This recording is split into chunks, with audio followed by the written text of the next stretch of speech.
Alright, welcome everyone.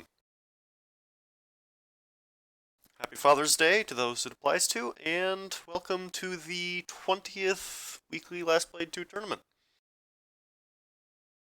I am going to be on solo commentary today as it would turn out, so hopefully that goes decently, but let's just move on to the rules so we can get this rolling.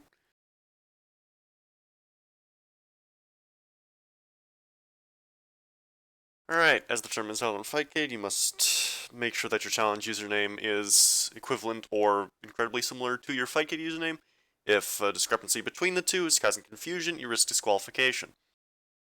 Ryu is banned due to SNK boss syndrome. Intentionally crashing or soft-locking the game is banned for pretty obvious reasons. Inserting coins after the round starts is banned due to the fact that this will actually drop frames on the machine. That's very bad for obvious reasons.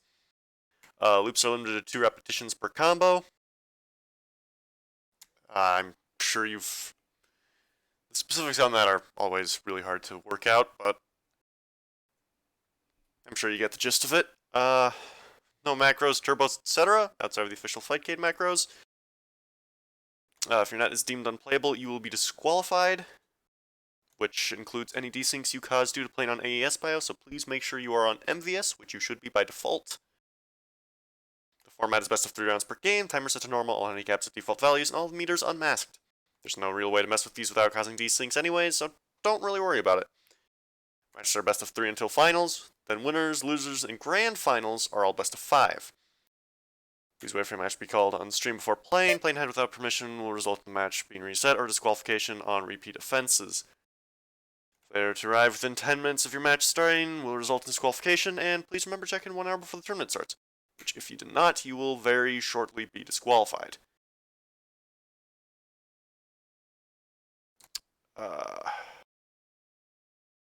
Okay. I can do that for you, buddy.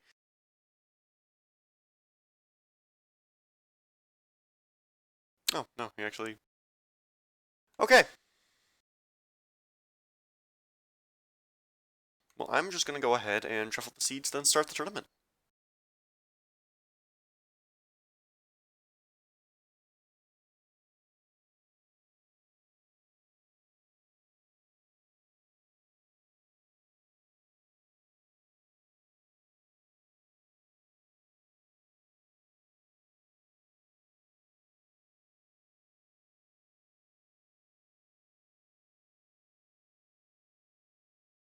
I'm sorry, my browser's being a bit laggy here. But the tournament is now officially underway. So, please refresh your brackets to see who your new opponents are, and let's get the show on the road.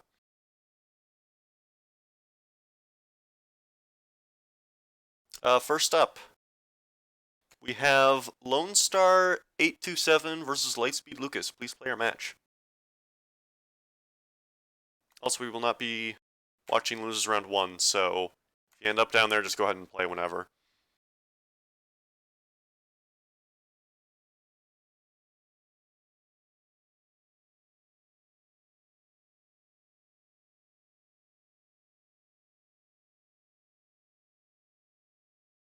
Oh, they're in.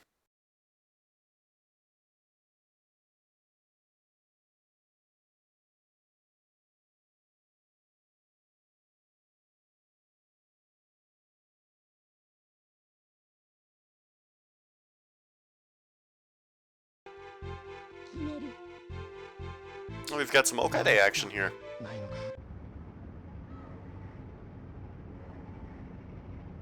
Don't see that every day. Alright, so we have Lone Star and Power Hibiki and Lightspeed Lucas on Power Okaide. So Okaide's game plan is pretty similar to base Kaide's, but the two big differences are his normals are generally a bit slower, which makes it a lot easier for a lot of characters to counterpoke him.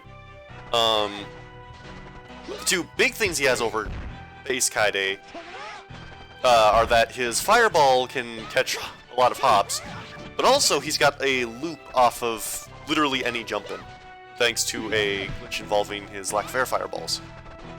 So he can just chain his air normals together indefinitely. Well, I mean, outside of the tournament rules, which obviously put a cap on that, but in theory you could. But anyways, Lone Star taking the first round here. Alright, good air there from Lightspeed Lucas. Gets the jump in. Throws out a fireball to leave himself safe, and gets the DP. No knockdown, though. Another big thing is that Okaide's damage is generally weaker on a lot of his individual hits. And a lot of his confirms do less damage as well, unless you use the jump loops, which are not particularly easy. Alright, good cross up from Lone Star, and gets the DM confirm afterwards. This could kill. Not quite enough. Lightspeed Lucas is now in desperation. Alright. Good DP from Lucas there. Gets the air there. Backing off to leave himself safe. Throws a fireball. And baits him with a super. Lightspeed Lucas is back in this. Yeah, Okaide's fireball is very valuable in this matchup because Hibiki can't just hop over it like she can in against base Kaide, which is really huge because that lets Okaide control a lot of space from like 3/4 of the stage or up. You can just throw it out pretty safely.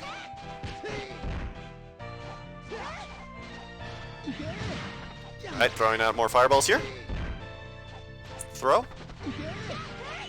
Ooh, Lone Star tries to punish the fireball, but doesn't quite get close enough.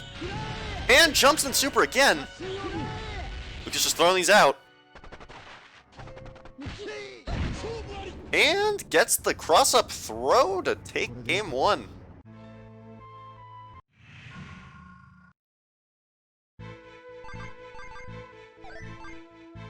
Alright, no counter pick from Lone Star.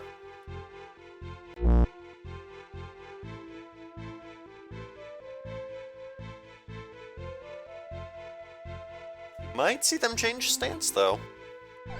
Oh, still power.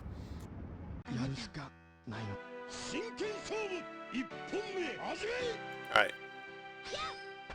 Lone Star spacing at 236 just a little too far away, allowing Lightspeed Lucas to gain a 2-4 into OTG. Alright, Lucas throwing out these rolls, Lone Star failing to punish.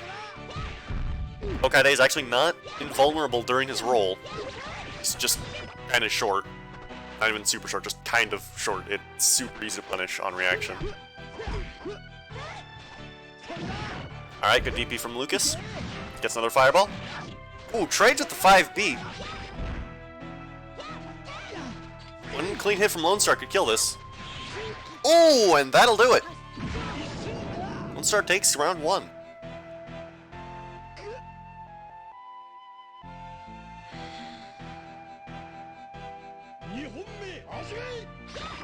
Alright, round start knockdown from Lone Star. Gets the tick throw.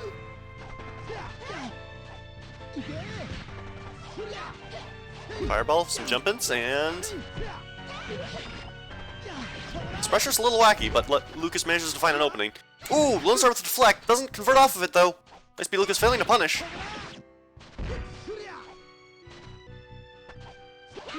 And another deflect. Doesn't get the punish again. Oh, that could hurt. And dashing high into 2-4, which actually apparently doesn't combo for Okaide. But Lone Star closes it with a raw super to beat Lucas's unsafe meaties.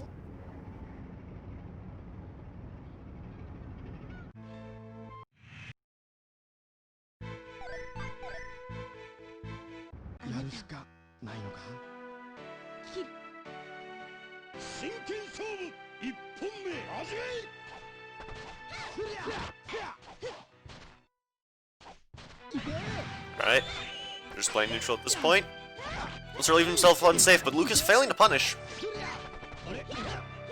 Just the throw, but gets the deflect afterwards. Pretty lackluster punish.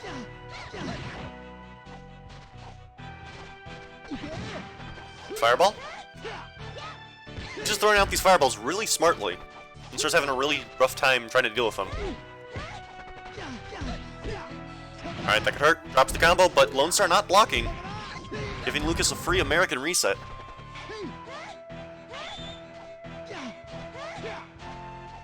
Alright, Lucas not hopping here, just jumping about.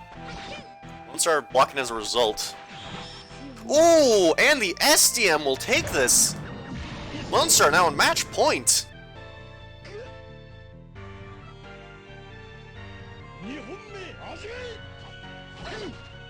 Alright, good jumping from Lucas there. Doesn't convert into anything though. Gets the deflect. Doesn't get the full DP.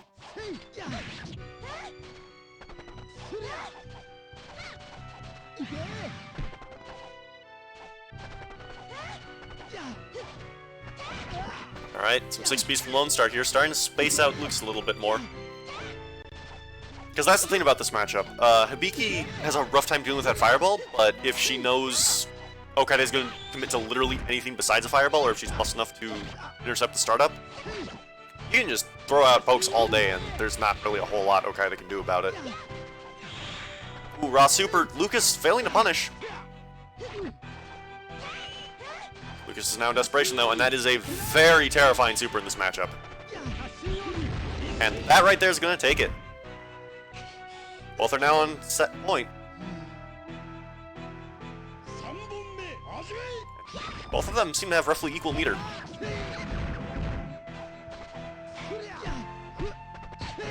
Alright, good tick throw from Lucas. Lucas should probably be making more use of Okaide's tick grab. Because that'll both confirm super and also enables some cross-under shenanigans. Which is one of the stronger traits about Okaide, but admittedly it's a little gimmicky.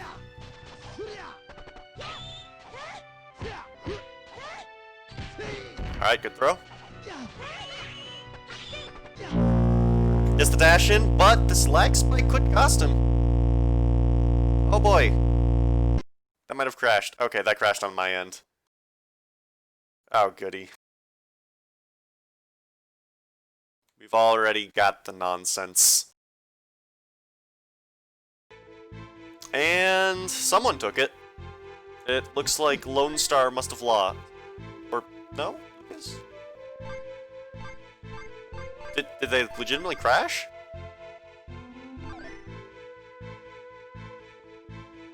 What's going on here? Okay, Lone Star claims to have lost? Okay, I guess they're just playing. Well, technical difficulties. But Lightspeed Lucas took it? I think.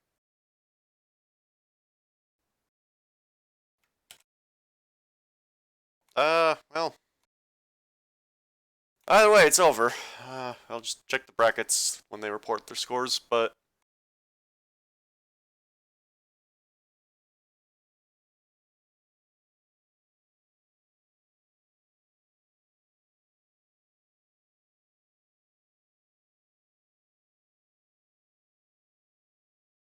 yeah, what are you gonna do though? Fightcade's realistically got the best options for spectating we've got, and still far from perfect.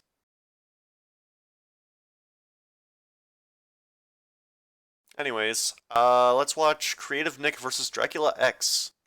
Please play your match.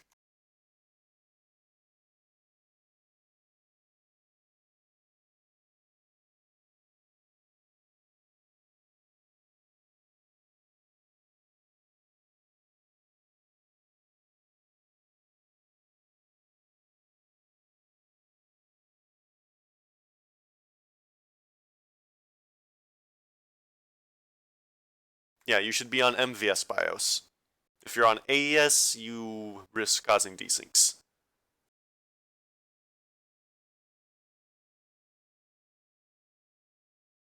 And you will be held accountable for any desyncs caused by doing that. So please make sure you're on the right BIOS.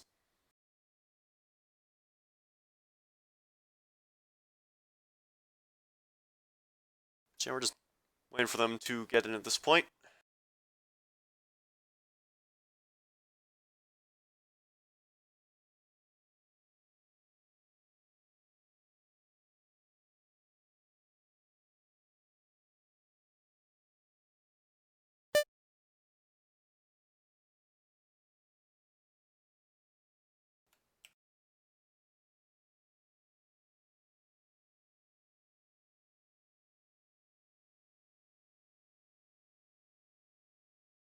Yeah, they said they're not working on it, but hopefully they eventually change their minds about the spectator lobbies for the Steam release.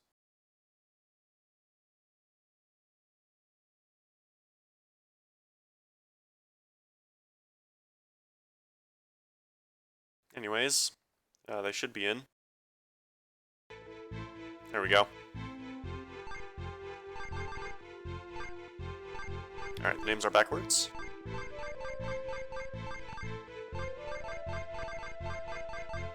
There we go. We have Dracula X on Kagami versus Creative Nick on Lee. Both presumably going to power? Yes, indeed.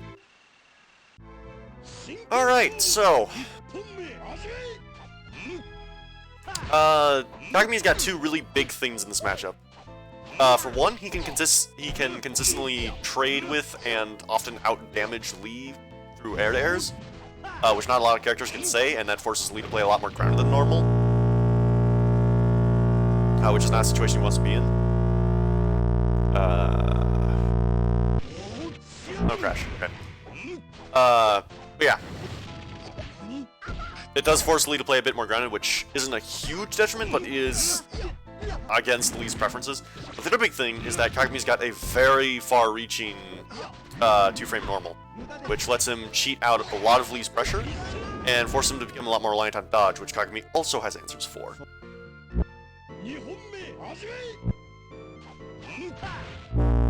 And, damn, this connection is really rough. Where's this? It's Brazil to US. It shouldn't be this bad. Yeah, Kagami 2C, that kick is 2 frames. It's 2-frame startup. A few characters can press D after deflect and actually get more damage off than if they had converted off the launch itself. So, yes. Like, Zantetsu's optimal punish for against a lot of deflects is actually 2 launch with the second hit of deflect in order to get some extra meter build, since you can already hit the damage cap just fine. You can participate in these things by watching on the Discord for challenge links, which let's go ahead and link in the chat after Dracula takes round 1. Or game 1, rather.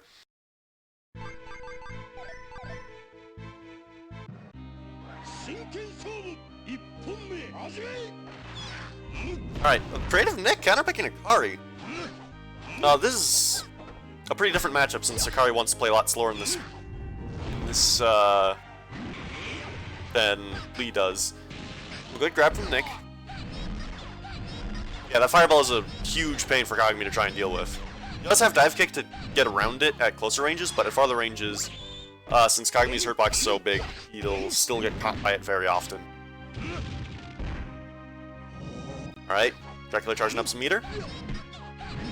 Probably saving up for an STM confirm, but can also threaten EX dive kick now. Alright, I think he took that teleport on purpose, so now he's in desperation and could kill off any hit. Doesn't get follow-up.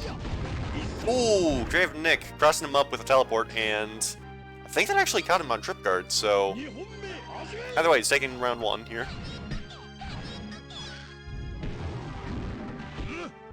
Alright, dash up 4A, doesn't get the follow-up. Yeah, I think I might have to speed test one of these guys. This should... It's US to Brazil, it shouldn't be that bad. Anyways, Dracula closes it with a air-to-air dive kick into DM.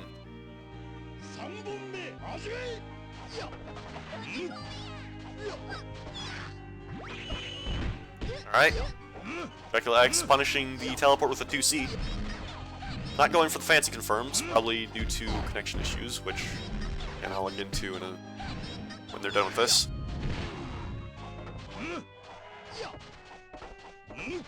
Alright, Dracula jumping in a bit recklessly. Finally gets one. Drops the follow-up, though. Ooh, Creative Nick throwing him out of teleport punish. Dracula going for some cheeky unblockables here, but Creative Nick playing a lot more defensively now. No real reason to approach with life lead like that. Dracula gained the tick throw. Gets the tech chase. Raw super from Creative Nick. Doesn't pan out. Dracula failing to block the cross up, and any hit could kill, but Drac just has to hold back. Oh, Creative Nick gets the deflect. Dracula lost life lead, I think. Ooh, and the DM gets punished by Creative Nick's teleport. Letting him take game 2.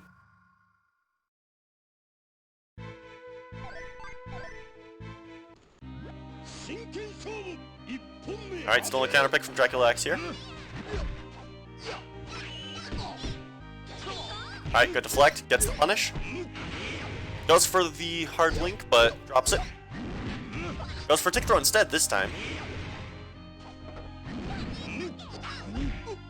Alright, Creative Nick gets the deflect.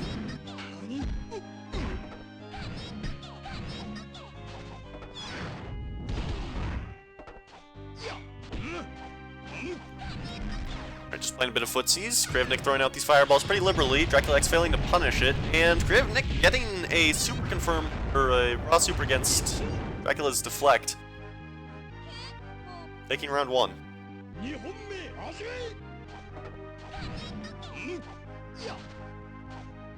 Alright, spacing each other out. Creative Nick getting the deflect on reaction. Drac has been known to push a lot of buttons whenever he jumps, so a lot of players end up just pushing deflect on reaction to any of his jump-ins, and it seems to work out. Creative Nick going for the counter, but it shortens his hurt box just a little too much, causing Dracula's jump into whiff and giving him a free punish.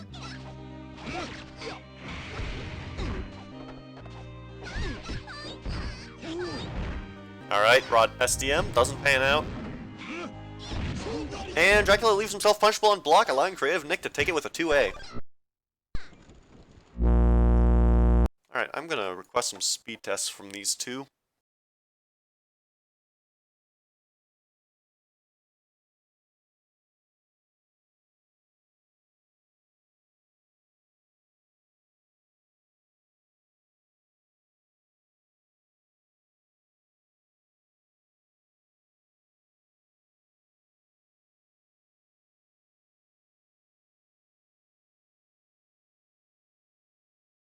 Anyways, while they're doing that, let's move on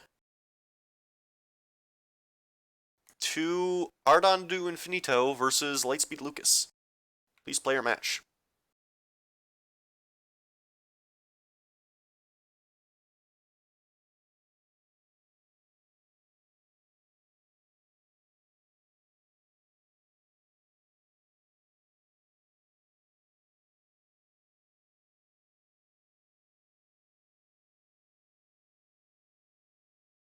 They're in.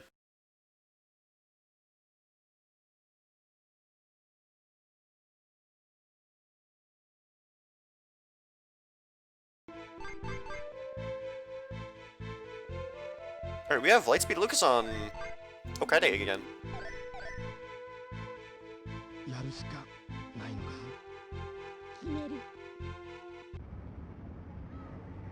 Alright, so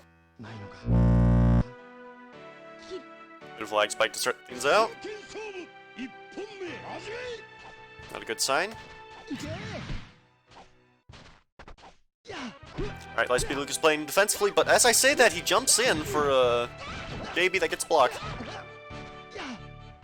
Ardon du Infinito throwing out a lot of 5Bs, which is definitely what you should be doing in this matchup, because Greta has a hard time contesting it on the ground, but it also denies all of his best jump-ins if you use it as an anti-air. Alright, Lightspeed Lucas getting the raw 2-1-4B.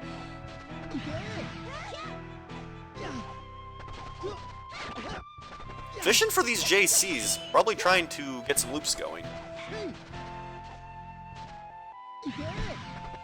Fireball, no punish, and du Infinito calling it out with a high deflect. Taking round 1.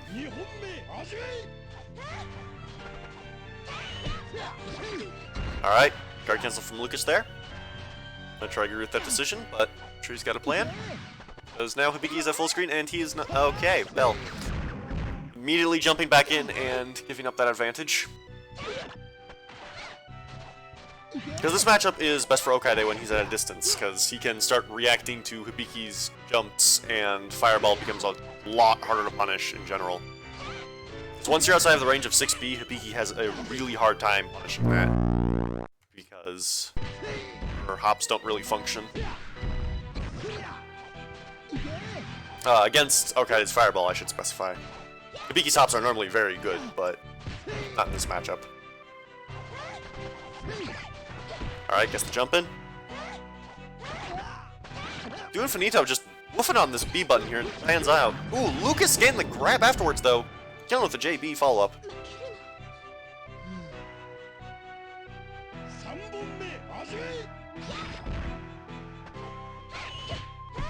Alright, pretty risky jumping. Ooh, Lucas with the deflect. Gets an empty hop command grab. Gets the super afterwards. Not as much damage as base Kaide would get off of it, but it's still a very sizable chunk, and Okaide gets a lot of advantage afterwards, because he actually gets good Oki from the fact that the opponent isn't launched full screen by his super. Alright, throwing out these fireballs. Who gets the 6C punish? Infinito struggling to find an answer to the fireballs. And call out DP with DP from Lucas. So Infinito is on his last leg here. But at the same time, if he lands a super, which he could here, oh, no super punish. That would have killed. Alright, gets the 6B, has to approach, and Lucas deflects it. He just has to run now. And there it is. Basically, Lucas takes game 1.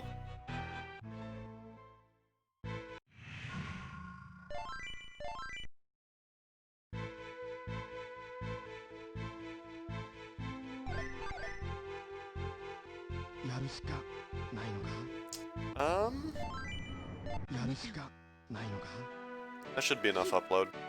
Okay, it sounds like the connection issues aren't a particular fault of either Dracula or what are they doing?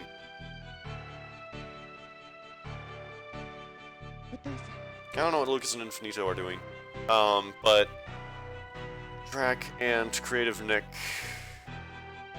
neither of them seem to have particular issues with their connection. So I don't know what they're waiting for. They just want a 30-second match or what? Oh, yeah, Lucas has been known to do that. He probably just typed wait into the chat and Infinito respected it. There's nothing forcing you to respect that, guys. Once the match starts, all chips are off the table. Just go ahead and slap him. Alright, Lucas getting a jump in there.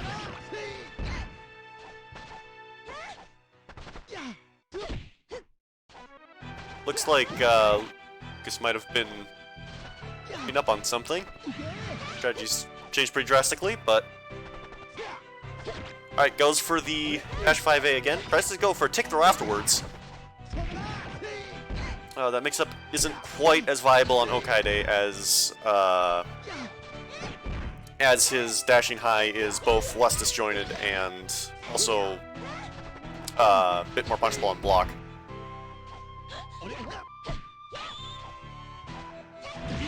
Alright, and Ardon Infinito trades with a 5B and takes round 1.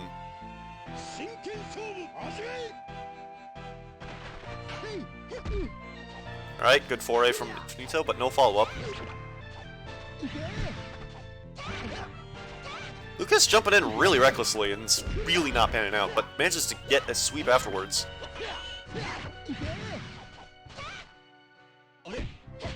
Infinito deflecting the roll. Not the best plan, but Might have not recognized what to do in that situation.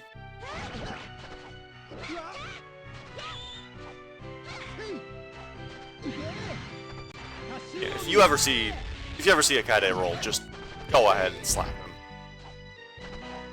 It takes well over half a second for the animation to finish. And he's vulnerable the whole time. Alright, Lucas gained a lot of these anti-airs from Infinito jumping in recklessly. Infinito attempting to retort with a DM, but it is not invincible. As a result, Lucas manages to take the round. A lot of fireballs here. Infinito finally getting a jump in. It's the full follow-up. And a knockdown afterwards. He can start playing a lot more passively. Blocks are super short in this game, so you can absolutely run with Life Lead if the opponent doesn't have a solid answer.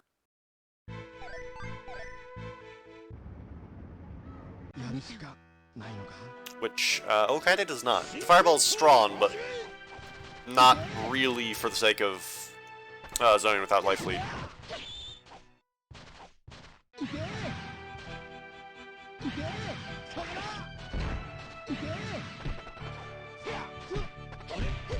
Alright, Lucas going for tick throw, but Infinito stuffing it out.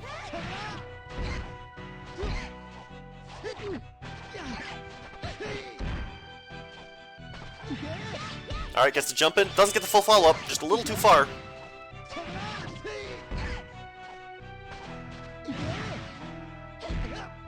One of the really annoying things about Okaide is that his DP follow-up is very inconsistent, so if you actually use it as a proper anti-air, you're probably not getting a hard knockdown. Oh my god! Infinito with the call-out! But Lucas calling out a whiff slash there and getting the kill.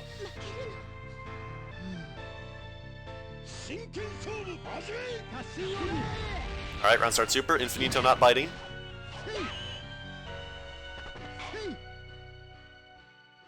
Just playing some footsies here. As shown there, Okaide's fireball is just as big as it looks. But it is air blockable, unlike Akari's, which does make it a lot less useful at half screen. Still pretty solid, though.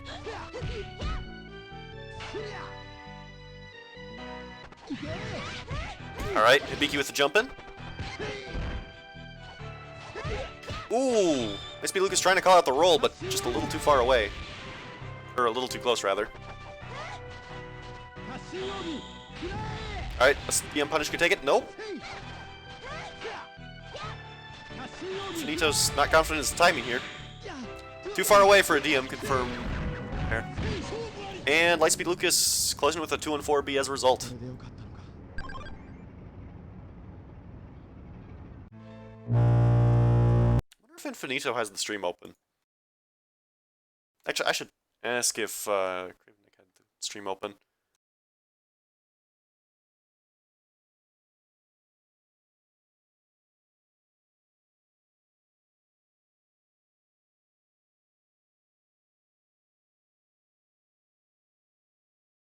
Because yeah, guys, you should be turning off the stream when you're actually playing.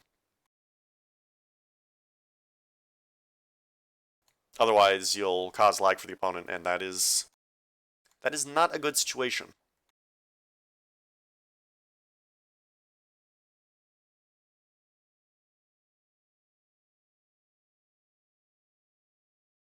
All right.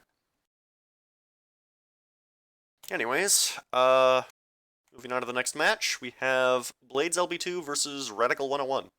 Please play your match.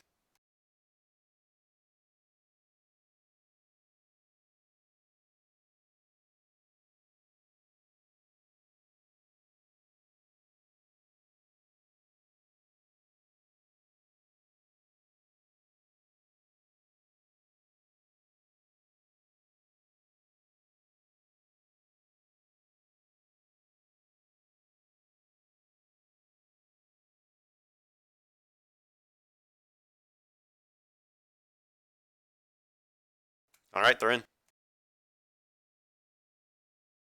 We've got ourselves another crisp US to Brazil match. with names on the right sides, actually. Alright, we have Blades LB2 on Speed Akari versus Radical 101 on Power Wash Izuka. And Instant Crash. Goody.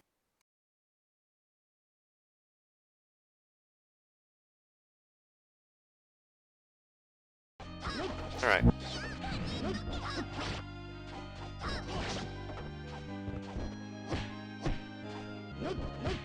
Radical trying to leave himself safe during block strings a bit. Blades is in Fuzzy Guardian, so as a result, he cannot actually punish any of this. Alright, some good flash kicks, though. Akari's flash kick is just an incredible tool in general, especially in speed, since she has some very practical juggles off of it. Though, Power with Meter can get a super, which is arguably better, but it does still A, cost meter, and B, require you to have meter in the first place. Speeds is a lot more consistent about it. Alright, some good chains from Blades here. Gets the Fandango confirmed, but drops the follow-up afterwards. Going for some very optimal shit here and getting a perfect as a result. Radical just getting snuffed. You actually can link off of the first hit of Akari's Fandangos into regular normals, and it does a ton of damage if you do it correctly, but it's not easy. I've never actually tried it myself, come to think of it, so I don't know exactly how hard it is, but I know it's tight. Alright. Blades with these really fancy chains here. But Radical, with the tried and true Washizuka super confirm, gets the reset afterwards, taking round 1.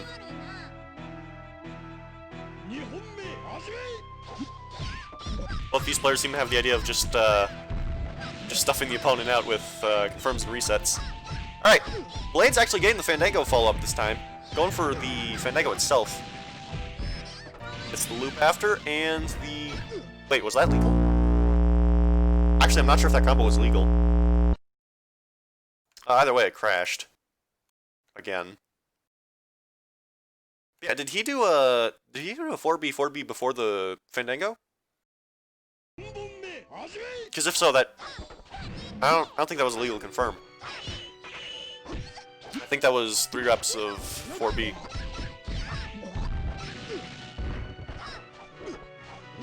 If it was 1 4B before the Fandango, it's fine. If it was 2, then Blades actually DQs that game. Which, it was fucking cool, but rules are rules. Okay, then in that case, the outcome of this match doesn't matter. Radical takes it.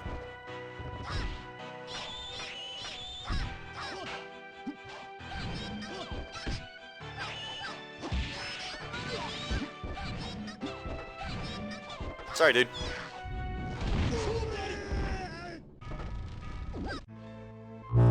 It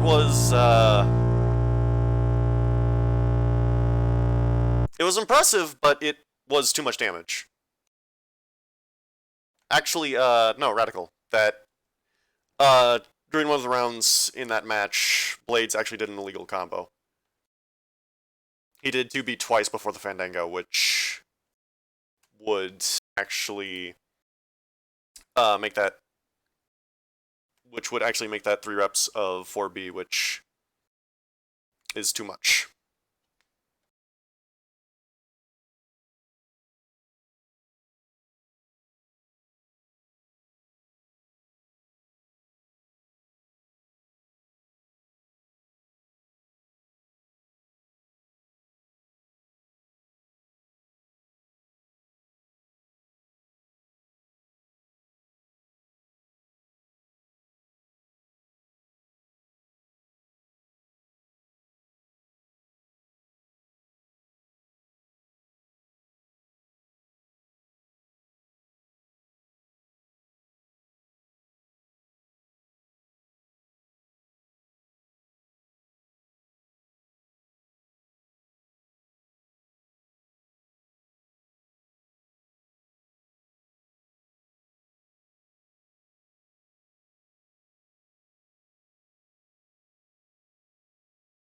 Yeah, to his credit, like, it was really cool, but it's in the rules to not do that.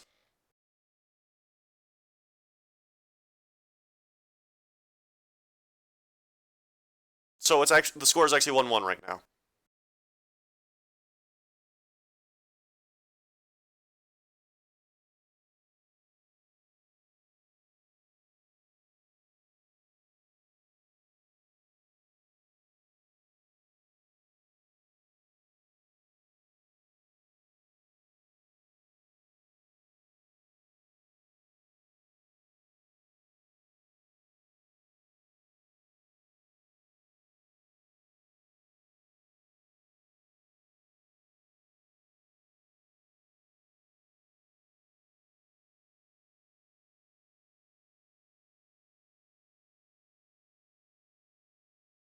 So they're gonna...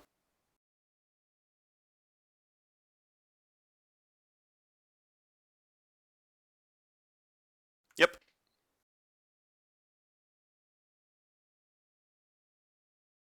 You can confirm 4B, 4B into Fandango, but then you're only allowed one 4B during the Ender.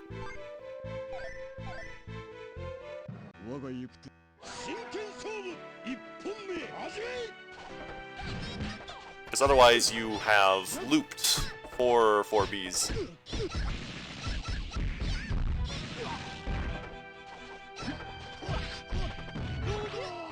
As opposed to...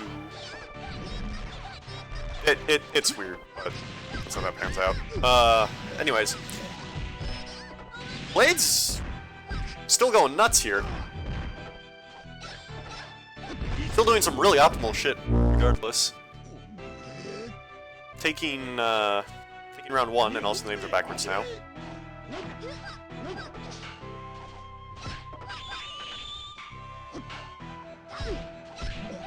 Yes, Akari does have a dive kick.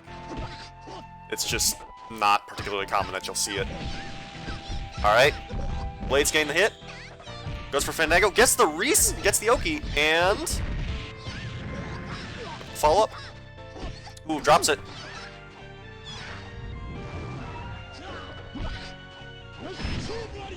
And closes it with a dive kick. Radical takes it after all.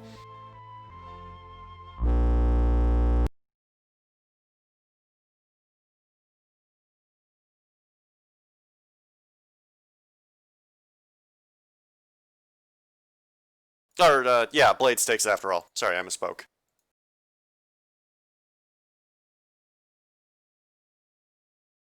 Alright, up next, we have... the Samo Camo versus Creative Nick. Please play your match.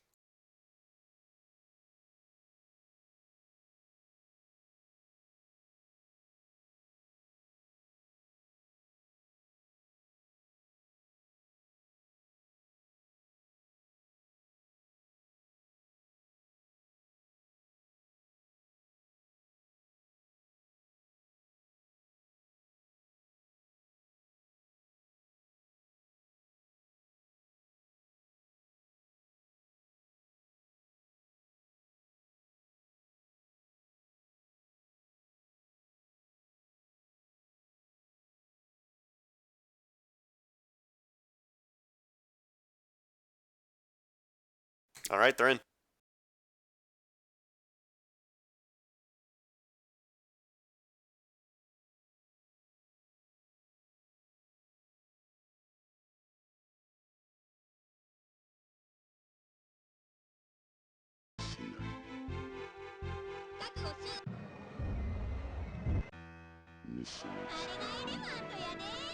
Alright, so we have Zantetsu Akari.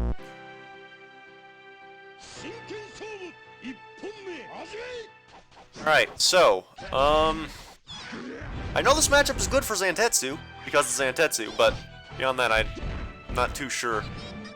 It's probably pretty easy for him to contest Akari's Fireball thanks to both the slashes having a massive disjoint and at closer ranges he has access to 2C, which is a 2-frame normal. And well, already closing it with just a pair of jump-ins. So that's Zantetsu 4, yeah. Alright, gets the jump in. This could be 50% right here, basically. Alright, blocks the teleport. That good kill. Gets the stun after, and kills with a air throw.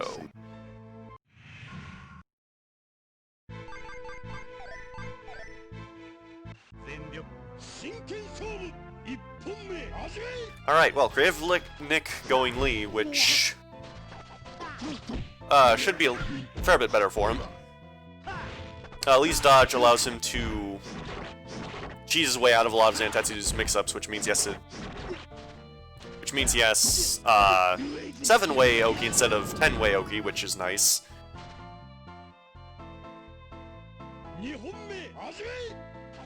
But Samo Kamo already taking round 1.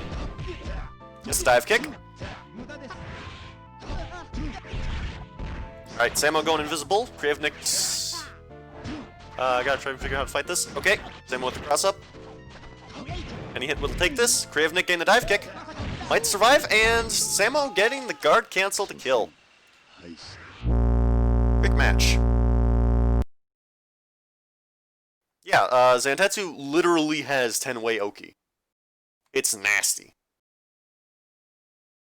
Not all of it leads to combo, but it all leads to some damage.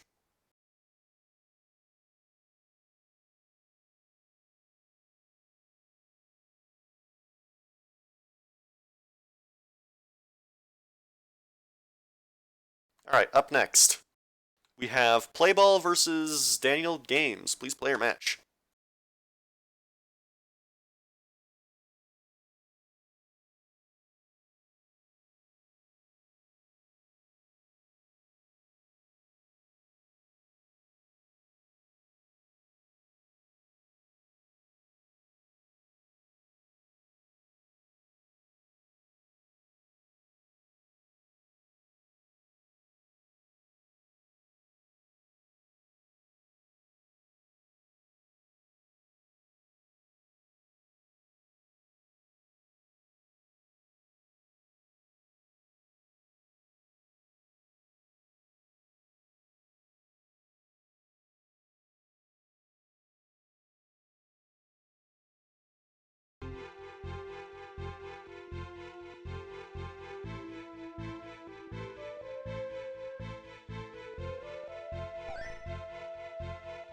Alright, names are backwards, but we have a Koji Hibiki.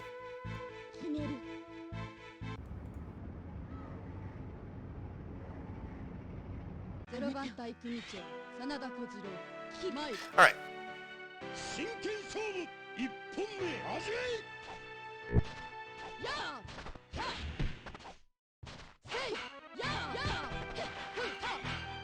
Alright, Daniel lifting a 4B there. Oh, Playball's on speed Hibiki. Hold up, that changes things quite a bit. This lets Hibiki play a lot more aggressively in this matchup than she normally can, which is really good because one of her best tools in this matchup is her access to cross-up JB. And the extra damage off an individual 5B hit isn't as valuable because usually against Kojiro, if you're anti-air with 5B, you're either going to be beating her out cleanly, or she's going to beat you out cleanly, so trades aren't really a huge deal. Or winning trades isn't a huge deal, I should say. Alright, Playball almost taking this. Alright, gets the deflect, doesn't get the 4A after, but gets a tick throw.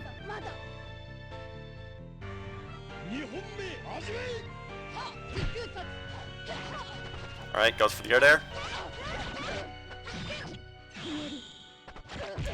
Goes for the Fandango.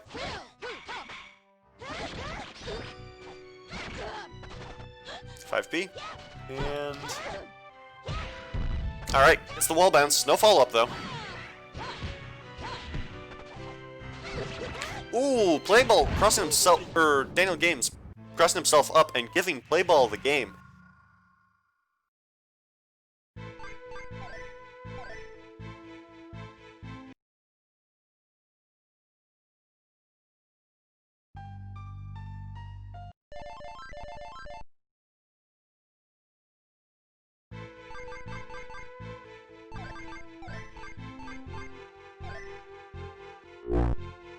Alright, Daniel Games going Okina, of all things. Alright, Okina Hibiki. Big thing is Hibiki's got a really hard time dealing with Okina's 5A, but that's not as huge when you're playing Power Okina, because Power Okina needs 2A in order to convert to damage. And Daniel just trying to cheese things out with a teleport here, which is not a good move at all in this matchup. Because Hibiki can punish the A version fairly consistently if she's got meter, thanks to DM. And obviously the B and C versions are completely useless since she doesn't have anything slow enough to actually even get punched from them in the first place, much less in a viable sense. Alright, Daniel going for a command grab, but just a little too close. Playball dashing in for a punish.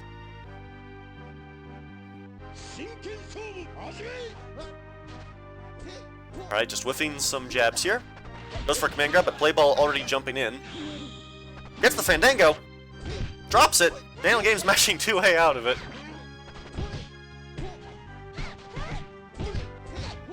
Alright. Aokino's 2A is godly, because it leads to really good damage, and, well, okay, really good damage for Aokina, but point is, it leads to damage, and it's a 2-frame multi-hit, which enables all sorts of nonsense and tomfoolery. Especially in speed, since you get 2 unique cancel windows on block, but he's in power, so he doesn't get that. Alright, Playball taking this with a dash in 623 confirm.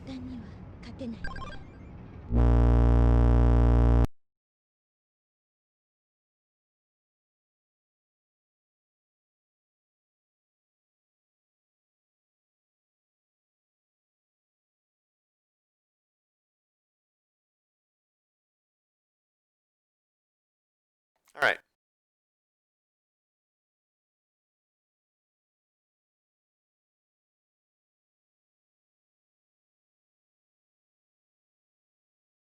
Let's see here, up next.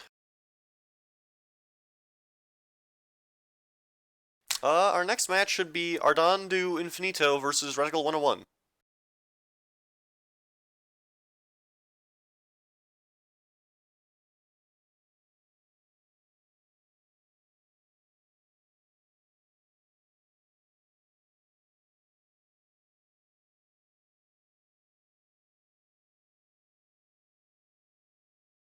Beast player match.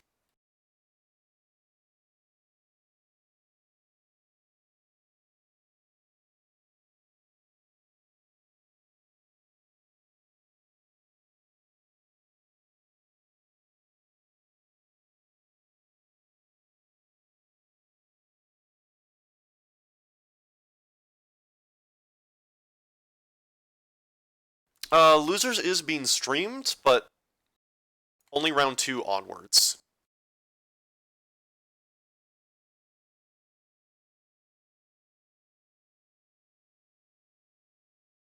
Alright, they're in.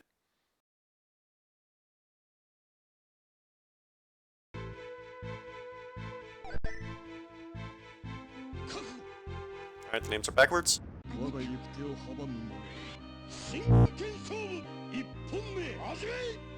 Alright. So this is a pretty mid-rangey matchup. Both these characters are able to both pressure and zone each other, or poke each other out pretty effectively. You don't want to let Washi get to full screen, because Hibiki does have a pretty rough time dealing with tall fireballs, which Washi absolutely has. But otherwise, this is... both these characters have a lot of tools to answer each other at pretty much any range. Alright, good deflect from Radical. The really big thing is that Washizuka has proper hit confirms, while its Tabiki normally has to commit to her damage, even if their damage output is roughly similar when they both have meter. And Guru Meditation. Ay ay ay.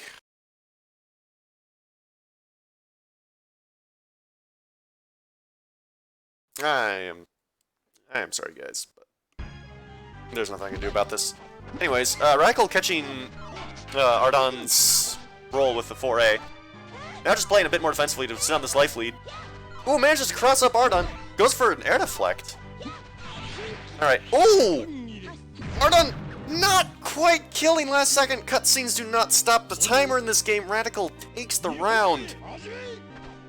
Absolutely robbed.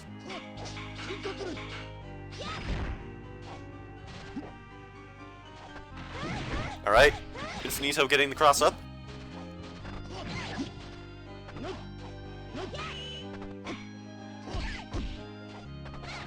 Radical going for some pretty safe stagger pressure here.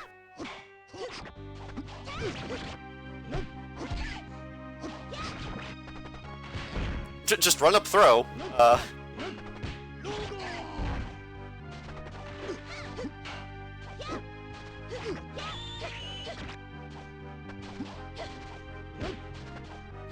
And Ardon getting the 6B on cross-up.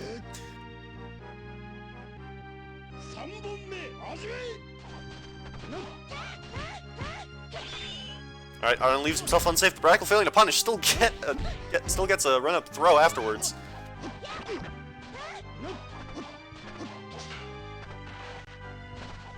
Alright, Radical trying to find a way in. Infinito not giving him any opportunities. But starting to jump pretty recklessly, and Radical's doing a really good job of abusing Washi's God tier airs.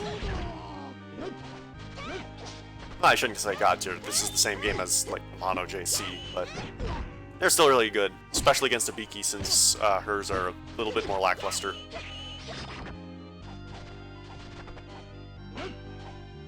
Alright, Radical just holding 6 here. It's a throw.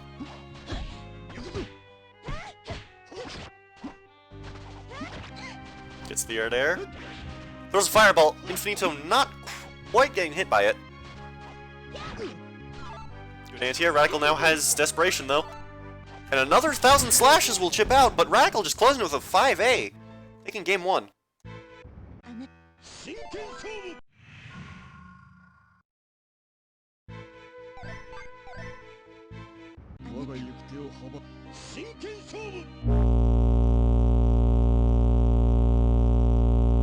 I think that crashed. Yes, it did. Oh boy.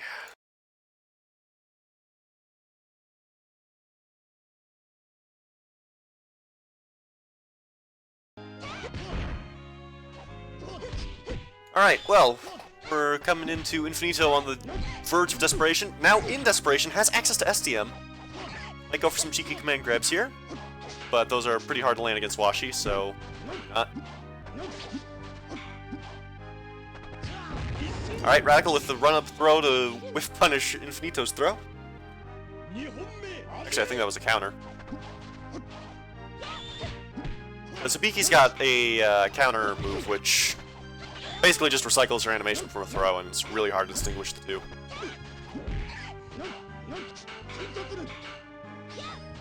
But it wouldn't make sense to use throw there, so probably was counter. Alright, they're both just poking each other out here. Something a lot of players in this community need to start applying is fuzzy blocking during mids, because as shown there, it makes a lot of things way less safe. If you want to practice it, just get a Washi to mash out 1,000 blades like that, and you can practice it pretty effectively. I still need to apply myself, but... Alright, Radical taking it with a 2-1-4 on chip.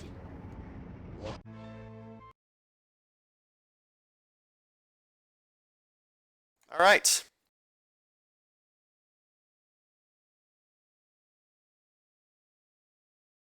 Up next, we should have the winner of Daniel Games versus Lone Star and Creative Nick, but they seem to still be playing.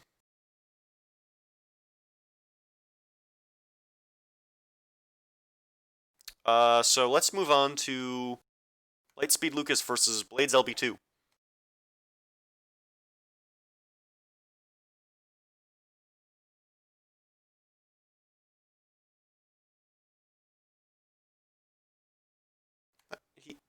He is.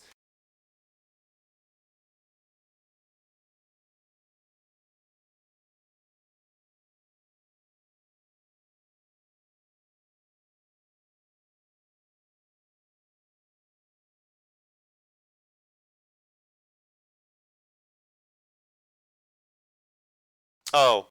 Well, Daniel, please go report your scores. Either way, we're watching Lightspeed Lucas and Blades right now. Hopefully Blades doesn't try another... Oh, he's just going Moria. Alright. Moria loops are a lot more self-explanatory, so I sincerely doubt we'll have any miscommunications this time around.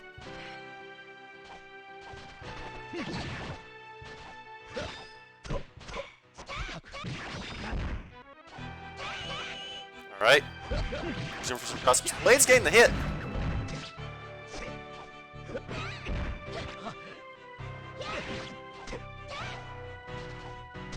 Okay, so... Yeah, EX Moria takes a lot of damage, but he's also got really optimal damage off a lot of things. It's arguably his best mode, actually. And he's... There are a few characters that you can argue EX is viable for, but Moria is like the character that... If there's any character where EX is optimal, it's Moria. Because this character gets all sorts of... He still has all his crazy mixes from speed, but he also gets access to chip, and since his black strings can often take a while, and also his regular confirms actually don't damage cap in speed, he's actually making use of both benefits EX grants him, even if his STM isn't that great. But Blades, calling out Lightspeed Lucas's back jump with Fandango, wasn't the round. Yeah, Hibiki counter ignores range, it can build some wacky stuff. Right, Blades is trying to zone Lucas out with the stance normals, but ultimately approaches and gets the hit. Good deflect, gets the confirm.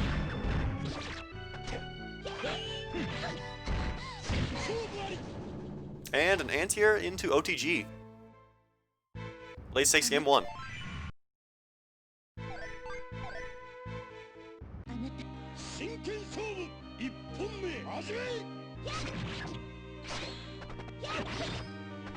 Alright, Lucas with punishing these stance normals. No teleport cancel there. Gets the follow-up. Ooh, Lucas with the super confirm. Lays down desperation though, so he could... Well, I think he can just chip out Lucas at this point if he just manages to force him to block a super. But a teleport cancel into throw will take it instead.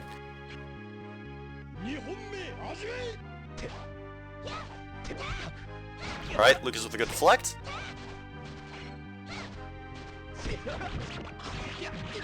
Blades with the 5A punish.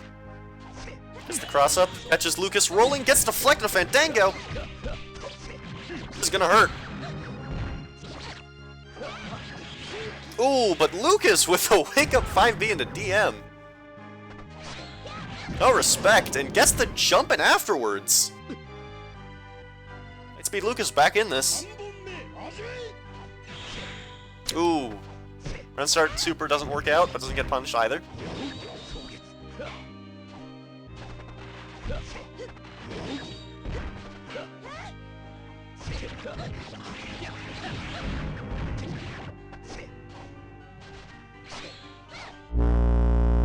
Oh no, don't crash now. Ah, damn it. Okay, well, I'm gonna go out on a limb and guess Blades kills with that combo. Yep, they are done. Okay, so Blades takes it with a overhead stagger into presumably Fandango? Maybe DM? I don't know, leave it up to your imagination. He does the cool shit, so... Just imagine some crazy optimal Moria shit that does, like, 10 hits after Lucas dies. There you go. That's what happened. Ah, yes, the iconic Moria black screen fatality. Alright, moving on. We have the actually, we have Creative Nick versus Daniel Games finally lined up. So let's watch that.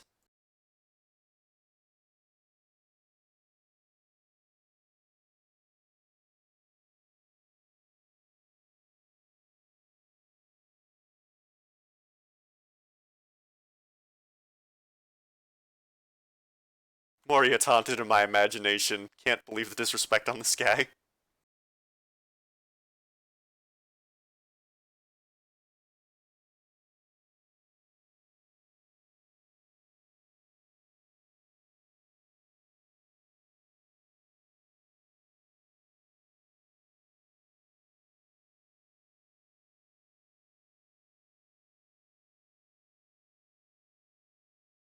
Alright, they're in. You know, I wonder if the reason why I keep getting Guru Meditation is because the spectators are slightly behind the game itself.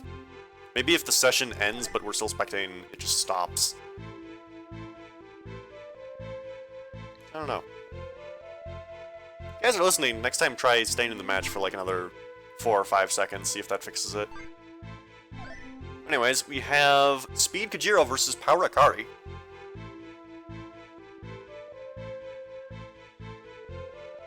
Both these characters have very strong fireballs and some pretty solid lows.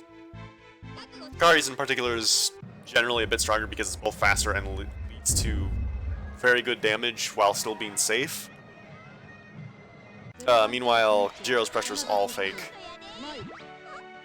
Though, I guess a lot of Akari's pressure is fake too, so you can't really hold that against them. The difference, though, is that Akari's got so much fake pressure, it's kind of hard to keep track of it all. Ooh, Daniel Games with the cross-up. 2 and 4B isn't a great tool for Kajiro in speed, but if the opponent doesn't really have a solid way to contest the disjoint, it can often work as a meaty. Alright, Daniel with the overhead, gets another one. Gets the jump in! 3 overheads in a row, and Creative Nick dies. Daniel takes game 1, or round 1.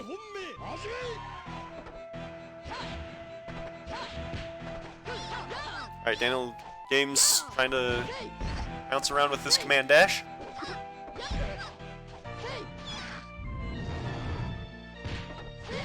That was a strange teleport angle, I've never seen that before. I feel like Akari is just the character of... Oh, I've never seen that option before, because...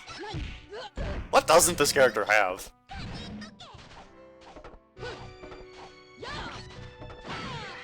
And the answer is a good matchup against Zantetsu, but... Technically, Zantetsu doesn't have a good matchup against Zantetsu, so... Alright, Creative Nick with an empty hop low, catching Daniel off guard. Ooh, tries to wake up DM. Not a good idea in this game. Basically, nothing is invincible. So, if you throw out something sluggish as that, you're just gonna eat whatever meaty the opponent was throwing at you. Alright, down with the command throw, and this chip will force Creative Nick to block it and... Actually, I'm not sure if that was a chip out, but... Daniel takes game 1.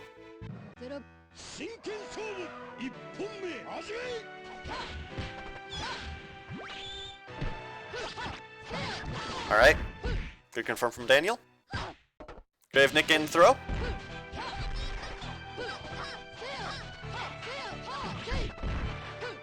Gets the knockdown.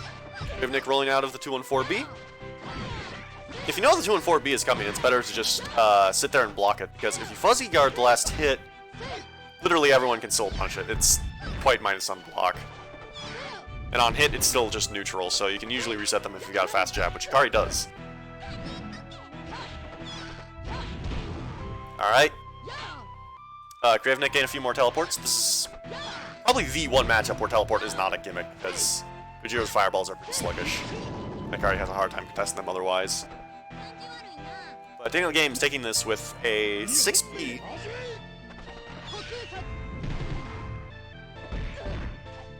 Alright.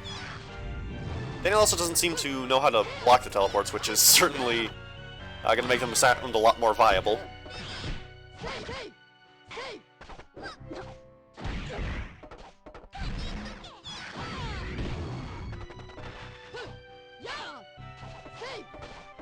Right, poking each other out. Daniel finally blocking a teleport, gets the punish, but doesn't follow up.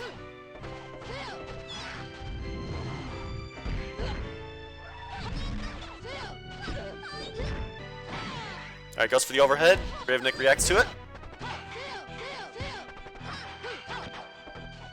Gravenik caught pushing buttons during 2-4B again. It's very hard to win with only teleports because Zakari's teleport is really, really bad. This is the one matchup where it even pretends to function. That's just because Kajiro's fireballs are incredibly committal. Strong, but they are committal, so if you have a way around... Oh my god, Daniel Games with the super confirm! So epic, he broke it! Guess the OTG afterwards. Let's... If they're dead, I'm going to assume Creative Nick ate the mix afterwards.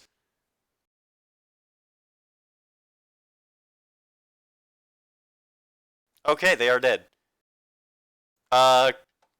So I guess Daniel got the Oki. Well, that's disappointing. And the fact that it's always on the tail end seems to be supporting my theory.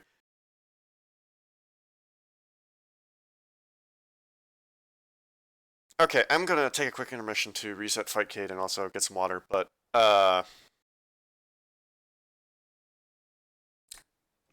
for future reference, if you guys could just stay on the win screen for like...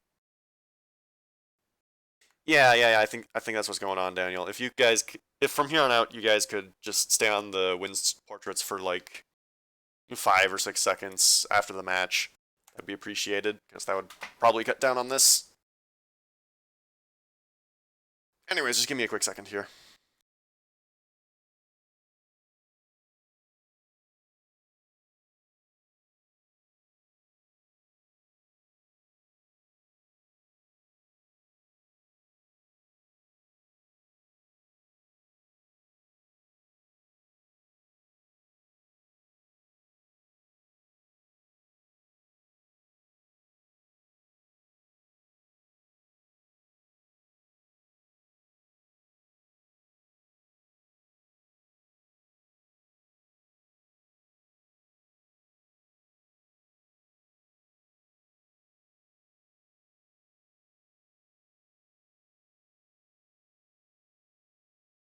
Alright, let's see here.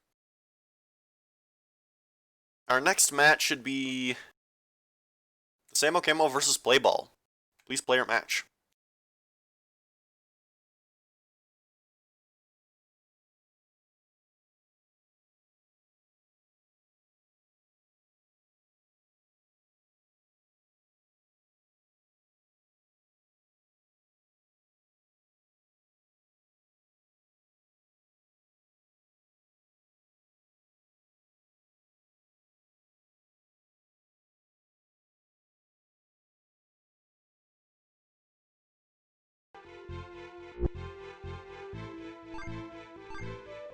Alright. Looks like we have Samo Camo going Shigen and Playball going Hibiki. Samo going EX Shigen. I know it's a hot take, but apparently Samo is convinced that EX Shigen is actually optimal. I don't remember why. I think it just comes down to the fact that you still get the crazy damage off command throws, and if Shigen gets hit with a combo against most of the cast, you're already probably dead because his jabs are so slow and he's a big body, so there's a lot of really gimmicky meaties that become viable against him. Oh yeah, that too. The closer Shigen gets, the sooner Shigen gets to desperation, the sooner you can start abusing his counter, which is very strong. Alright, Samo going for some pretty unorthodox pressure here, but still managing to open up Playball. Samo takes game 1.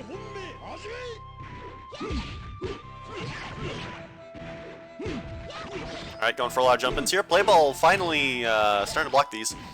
Getting some punishes as a result. Doesn't take much to start getting some solid damage against EX characters. But Samo's now in desperation, so he can start doing some really crazy stuff, namely his STM throw and he can just throw out counters for free. Assuming he doesn't get punished, of course. But Play Ball, calling out the unsafe block screen, getting 5B into DM, taking round 2.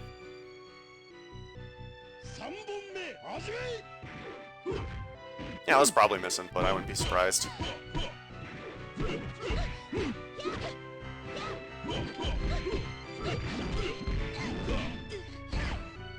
Alright. No OTG there. I've been expecting Play Ball to attack. Shigen's OTGs are strong, but they're very committal. You can't really option select them, to my knowledge. At least not in a way that would be worthwhile compared to just taking Oki.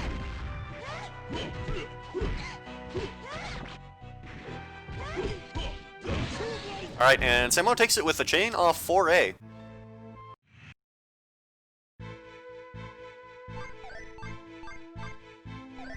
Alright, Play Ball going speed Amano. And that might have been a crash. I'm just gonna assume it is and get back in there before the match kicks off.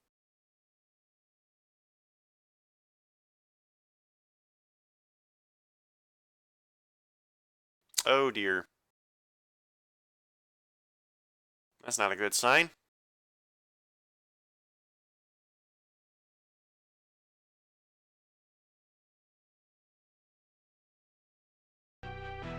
Alright, well, Play Ball takes round 1 somehow. Oh, Play Ball's throwing out a lot of counters, that's probably what was going on. Because Shigen does have a lot of strike throw pressure, so characters that have access to proper counter specials tend to do pretty solid against Shigen. Amano's jab is also pretty fast, and he can actually contest Shigen's JA very consistently thanks to JC. Alright, run up tick throw. Ooh, Play Ball coming out to deflect. Closing with 4A. Shigen's jabs are sluggish, but they're very strong. Those disjoints are some of the best of jabs in the game, and they're also the most active jabs in the game. Which makes them really difficult to contest even if the opponent starts jumping. Or, well, especially if the opponent starts jumping, I should say. Play Ball gain a lot of air-to-air JCs here. Samo leaves himself safe, but Play Ball knows he's gonna block and gets the run-up throw, taking game 2. Samo's not messing around anymore. Counterpicking Zantetsu. Alright, gets the cross up into kunais. Gets it again. Already gets a full bar of meter. You might see a perfect here. Oh, Play Ball gets the jump in. Samo pushing a button. Alright, good job contesting that dive kick, and Samo still ultimately manages to get a slash into kunais.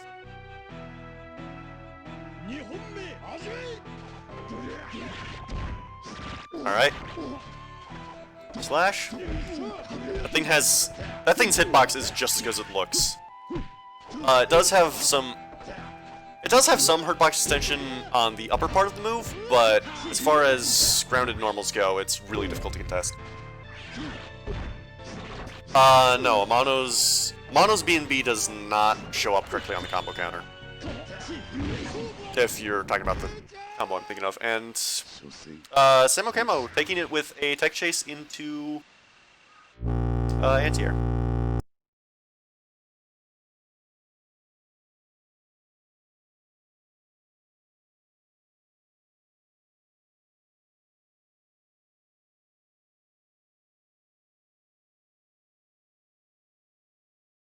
Well, yeah, obviously we're both talking about combos.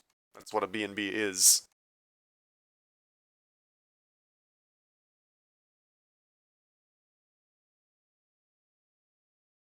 Alright, up next we have Lightspeed Lucas versus Daniel Games.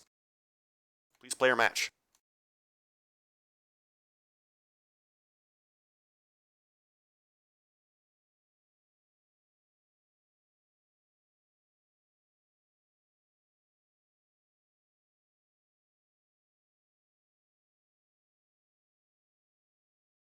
Alright, they're in.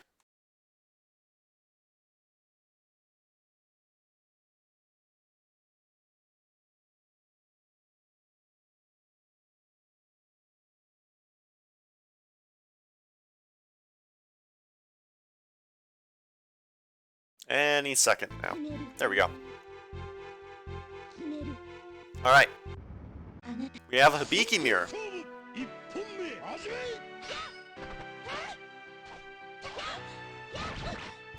Alright. These are pretty self-explanatory. You've got JB and you've got 5B.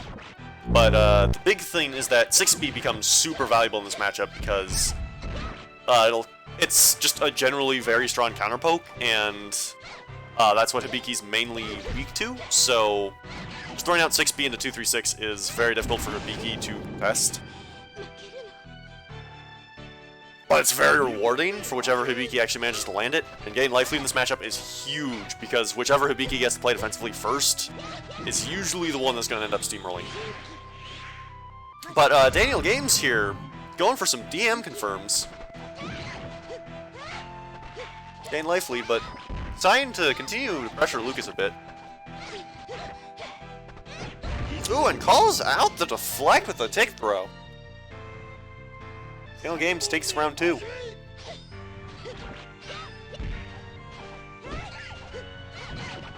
Alright, some solid air dairs here. It's be Lucas upping instead of jumping in order to anti-air Daniel James's jump with the 5B. Pretty smart decision. Lucas is doing a good job of covering his bases after a jump. Once you've already committed to the jump, it's one of the few times Hibiki's actually got normals that don't have significant recovery. So learning to abuse that is also very valuable in this matchup. Ooh, Daniel Games counterpicking Juzo. Now, this should be a bit more interesting, although I have been told that this is actually a pretty disproportionately bad matchup for Hibiki, just because Juzo JB contests Hibiki's 5B so well, and also outranges 6B.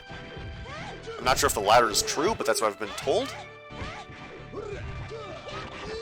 I should probably test it out at some point here, but for now, ooh, Daniel Games just run up command throw. Doesn't get the full follow-up.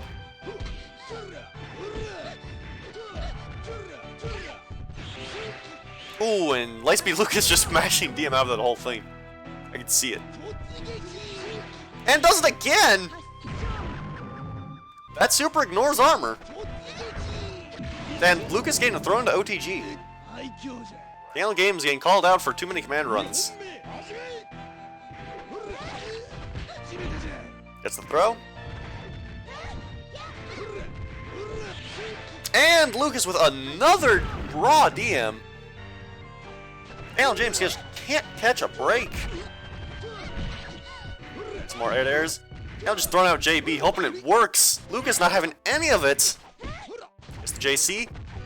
Any hate will take this, and an air-to-air palsy air-to-air JC just to rub it in.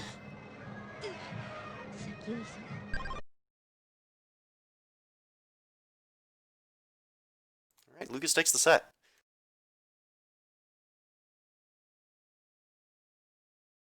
Up next, we have Play Ball vs. Radical 101.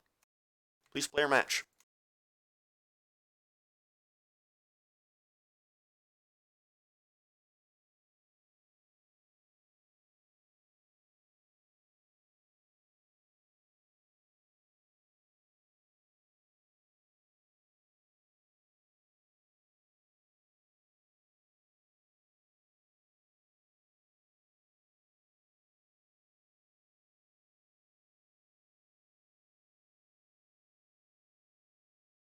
They're in.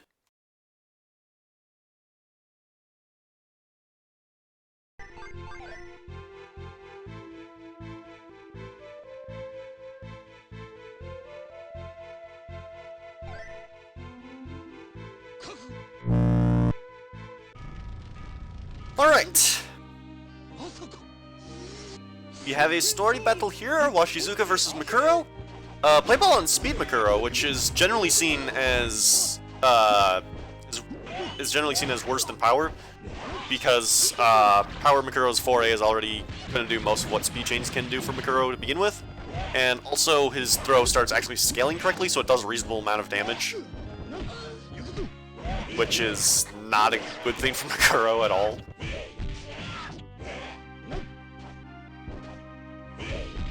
Alright, Playball gains some pretty solid chains here. That is one thing Speed Mikuro definitely has going for him. Hit confirms are way easier than they are in Power. And Playball with the fancy loops here. This is not really a canon matchup. Mikuro just wipes the floor with Washi. It's kind of sad.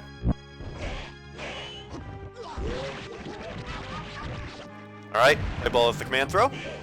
Again, not doing quite as much damage as it would in Power, which is the main reason why Speed is considered inferior.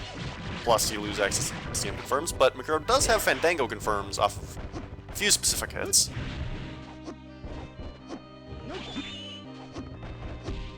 Alright, Playball getting really greedy with these deflects, Radical not biting. But also failing to punish, so I guess Playball's not really risking anything. Alright, Radical just going for throws at this point. Goes for 5B into 1000 slash, that's not particularly easy to do raw. Alright, trying to fish for some more chip. And manages to close it with a 3C.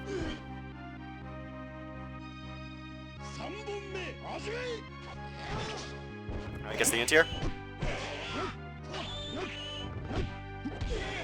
Gain some more 2Cs. Playball not really sure what to do about this. Alright, throwing out some JBs now. Mikuro JB is an incredible normal. It's got some great air-to-air priority and air-to-ground priority. Plus it can cross up. Which is especially useful in speed since pushback is the main thing you need to circumvent. Alright, Radical going for an STM. Playball not biting. And a throw into OTG will take it. Wait, was that already? That was already game 2. Damn. Or was it? No, that wasn't. That just crashed.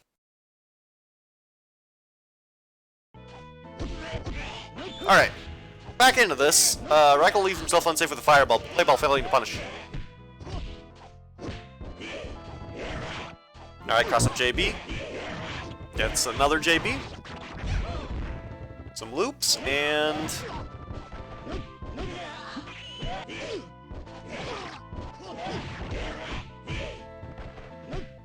Ah, good boy. If... Mikuro loops are kind of hard to define in notation, but the general... Oh my god! Playball trying to deflect the Washizuka SDM, not panning out. But anyways, like I was saying, Mikuro loops are kind of hard to define in notation, but the general rule of thumb is that if you can do up to 4 4As. If you go for a 5th, you probably broke a combo limit of some kind. There is one very specific fringe case where that's not so, but you're never going to pull that off in a match, so just don't worry about it. Keep it at 4.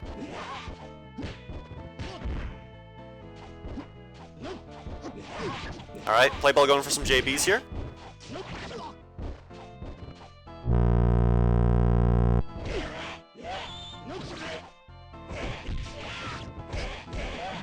Alright, some loops, goes into DM, and that'll kill.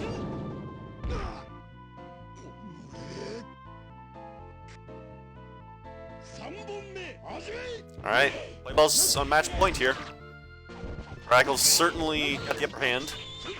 Got an advantage, but leaves himself up minus. Playball failing to punish again. Just a 2B after the deflect. Not sure how I feel about that, but he is getting some really solid tech chases after it as a result.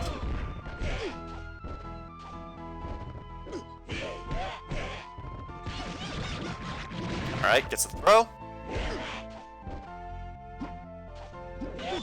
Gets the deflect and the Fandango. This could kill if he doesn't drop it. He does. Gets the 60 after. Michael's still in this though, and play ball with a raw 6C.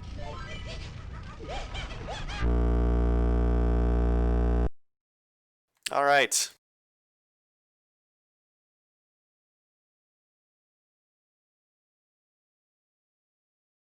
So up next we have Lightspeed Lucas versus Playball, and then we should be in finals.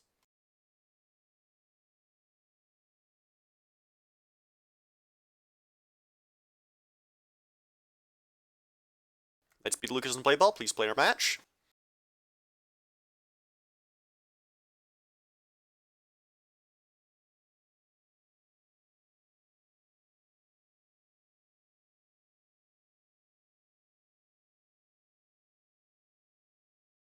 Yeah, the Flame stage is known for causing a lot of slowdown. So that's probably why Playball dropped that Fandango. But there's no real way to prevent it because stages are based entirely on the matchup. And that matchup always goes to Flames, which is kind of annoying. Anyways, we've got Lightspeed Lucas versus Playball on a Hibiki mirror here. With Playball on speed and Lucas on power.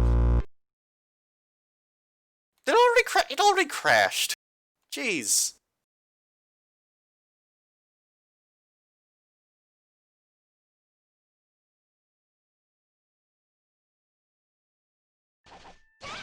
Alright.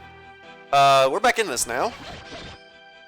We're tuning into Lucas getting a pretty clean air-to-air, and now a deflect. Play ball with the cross-up.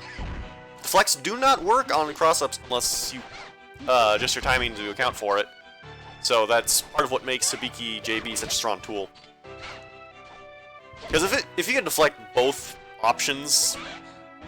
Oh, or you can just air deflect like Lucas did there.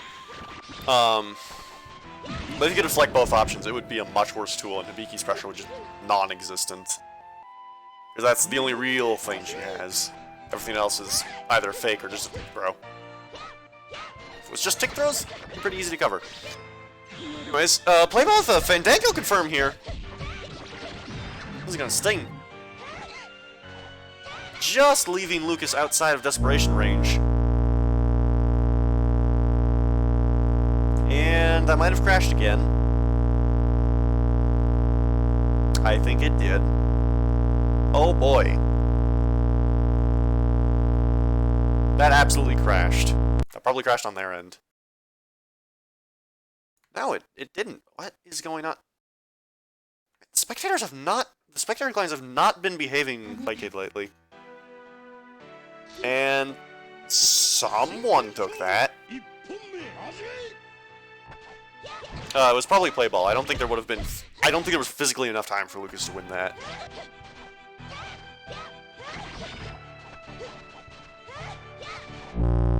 Oh, not again.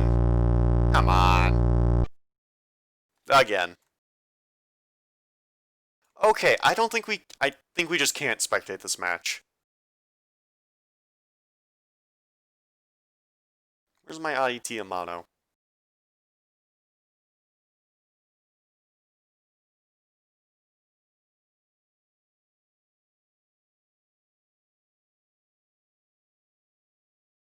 But yeah, unfortunately, we're just going to have to... We're just gonna have to wait until they're done with that. Because we can't spectate it, unfortunately.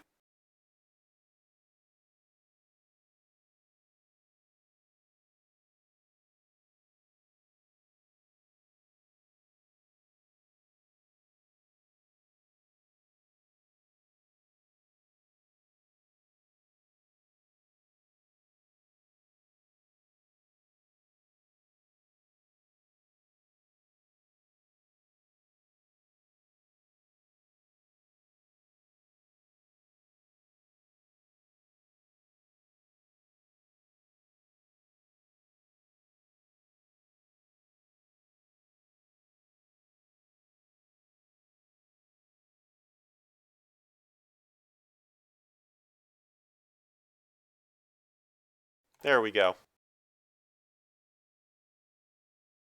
That's too wide.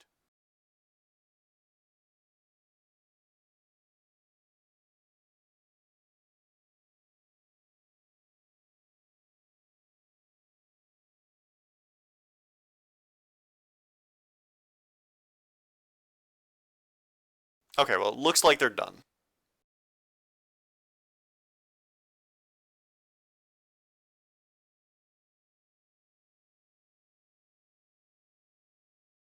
Yeah, they're done, I think. Alright, so who won that?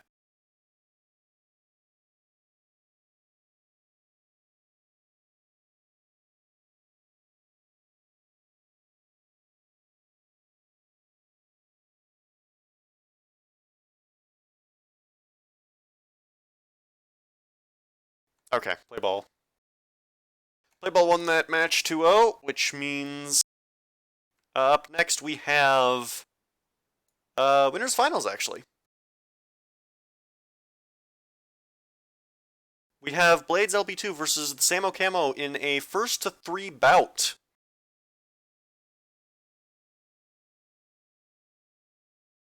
The winner is guaranteed second place, so please play her match.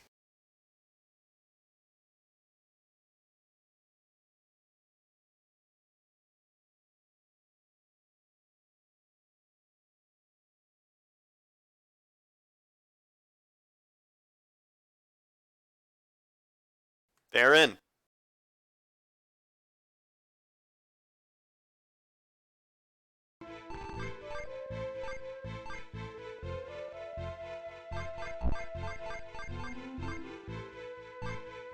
Alright, we have Zantetsu versus Lee.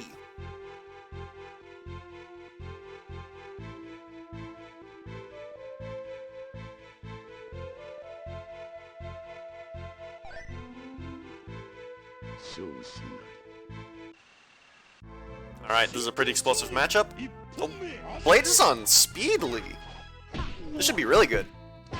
Speedly's pressure is a lot more elaborate than Powerly's is, but the difference is he needs to hit the opponent 3 times as opposed to twice. Which, oh, and also his air-to-airs do a lot less damage.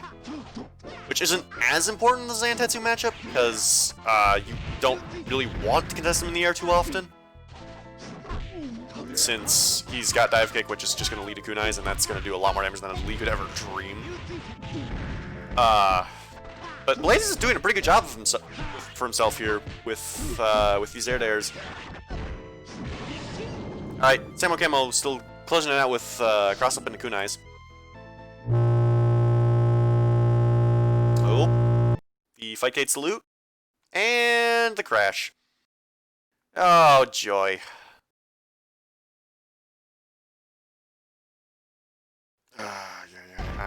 I apologize for the technical difficulties. There's nothing I can do about it unless we migrate to a new platform, which could still present a host of other issues.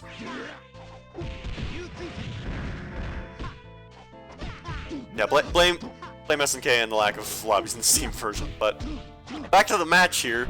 Samo's installed invisibility. Blades not realizing that he caught Samo in the air as a result, ends up converting into the low Rekka series, which whiffs. That was actually a really smart decision from Samo Camo there. Turning Blades' own hit confirm against him.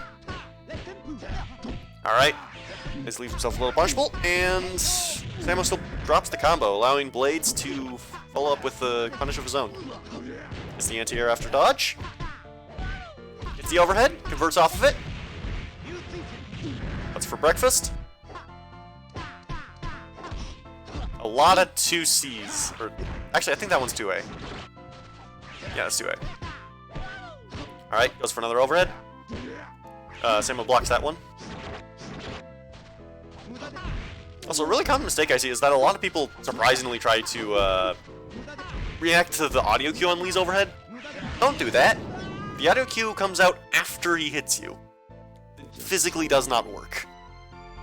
Anyways, Samo Camo closes it with a cross-up slash.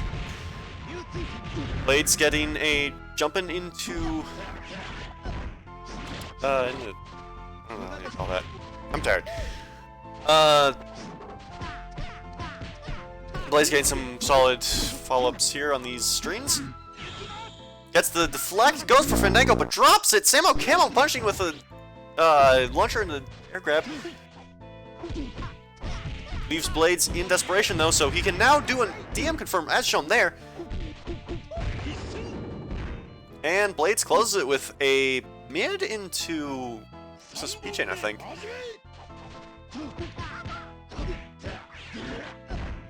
Alright, Blades trying to deflect, but it's a little too early on it.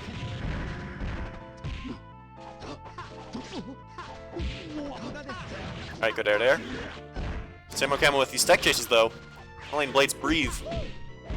But decides to fade back on Oki. And Blades opens Samo up like a tin can.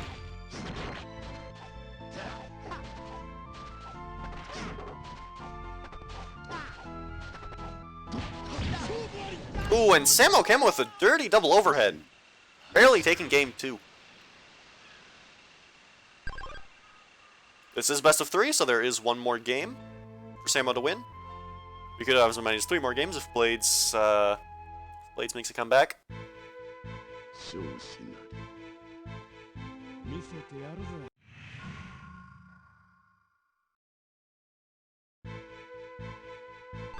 Yeah, you can mash out of Lee DM if he does it to you on the ground. Alright, Blades going to EX Amano. Now the really scary thing about EX Amano is that he gets a ton of damage with very safe hit confirms thanks to speed chains. And also his charge still does a ton of damage thanks to its conversions into DM, which you will usually have thanks to the fact that EX pretty much guarantees you're going to be in desperation after one interaction. Though Samo opting for a lot more editors here rather than trying to fish for trick card, which is probably the smarter thing to do here, since that's a lot more consistent. Blades takes it with a with JC into 4A though. Yep, Zan dive kick does autocorrect. That is one of his mix-ups on Oki. Blades with a charge into DM, which does an absurd amount of damage compared to speed. That's the main reason why it's considered viable for mono. Ooh, good deflect. This could kill. There it is. Blades takes game 3. He's back in this.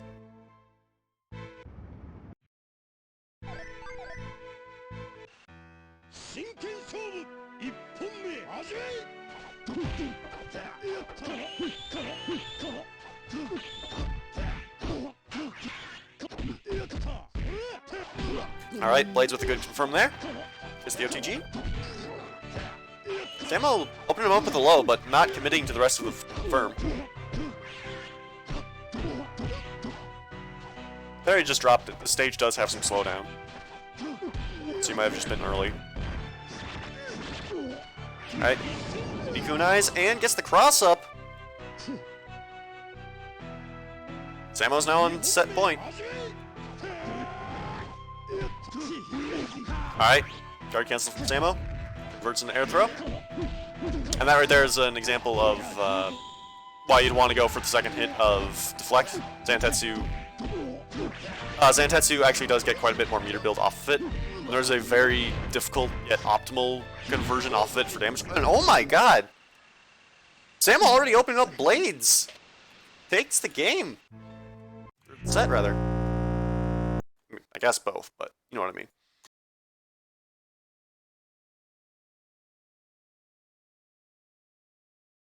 Alright, Samo is now guaranteed second place at Grand Finals. And Blades moves on to Losers Finals. Once again, best of 5. Blades LB2 and play ball. Please play your match after reporting your scores.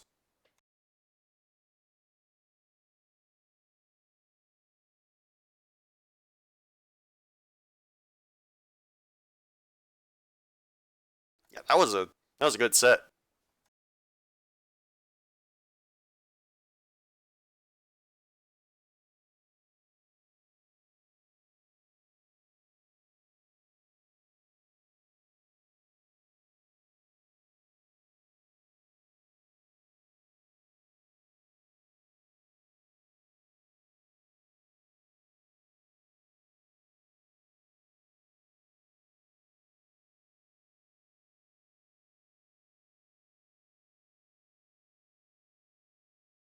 Alright, just gotta wait for them to get in game.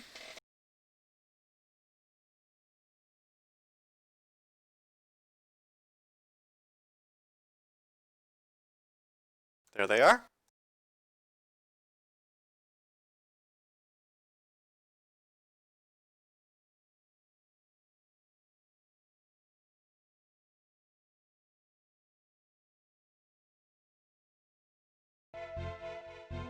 Alright.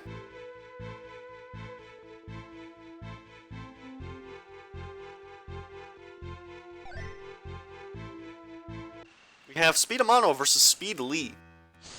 Should be an interesting matchup. I'm not really sure what to say on the matter. Lee dodge is definitely very valuable against Amano.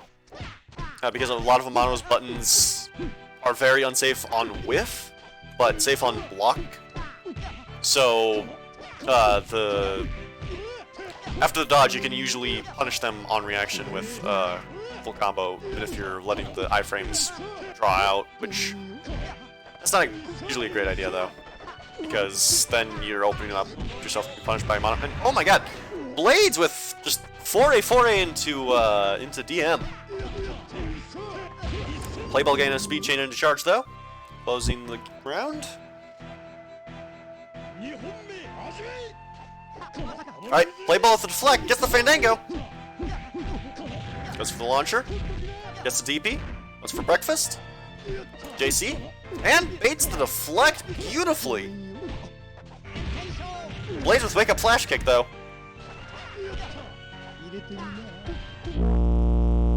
Gets some 2Cs. Gets the full conversion.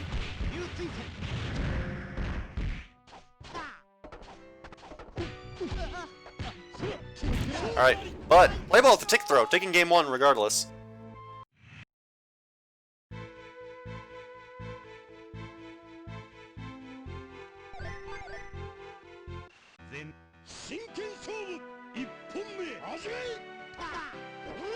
Alright. Blades throwing out some buttons here. Mono can challenge them because his jabs are actually very disjointed, but they're not active for very long. So usually it's not worth the risk to do so. Because 5A is literally active for 1 frame.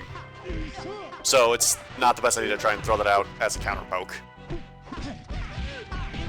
Which Lee can absolutely abuse, especially in speed. Because he's got stuff like this!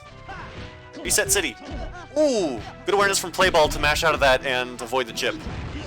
But Blade still with a tech into dive kick and catching Playball.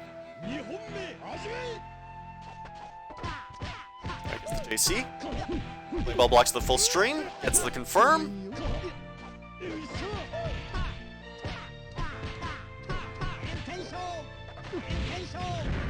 Alright, Blades with quite a few flash kicks here. Ooh, stuffs the charge with 5A!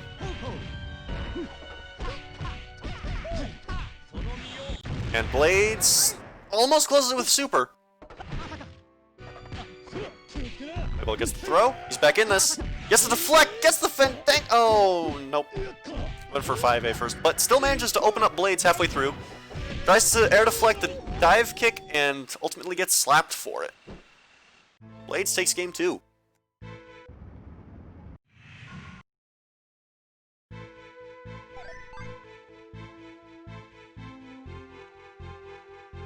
Alright, Playball might be considering switching modes. Oh! No counterpick, just rethinking his strategy. Gets the round start JC, but a little too early on that, leave himself unsafe. Alright, doesn't block the whole chain from Blades, and gets the charge. G, what's for breakfast? Nothing. Blades opens him up with a 4A, gets some resets in the overheads. No respect. Alright. Playball knows to jump when he sees the dodge. Not a bad idea. Unless you do the follow-up frame perfectly, it will cover everything. And by you, I mean the lead player. But Playball getting a raw charge into OTG, taking round 1. Alright, good air there from Playball. Blocks the overhead. Blades with the deflect, gets the Fandango! Gets the full thing. Doesn't get the OTG after, but manages to open up on Oki. Playable with the pretty ballsy JC there.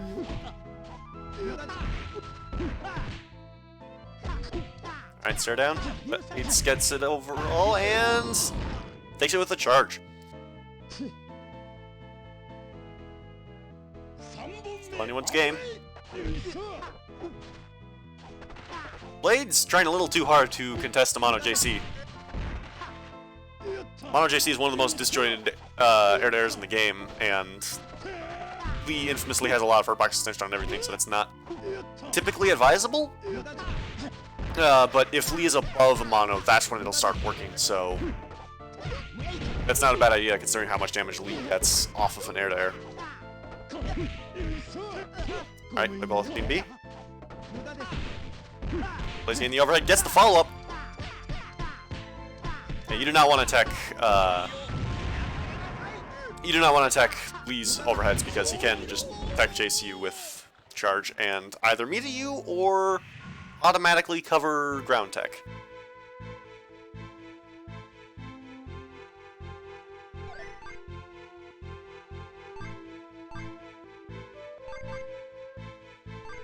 Alright, Playable might be trying to go EX here. There it is.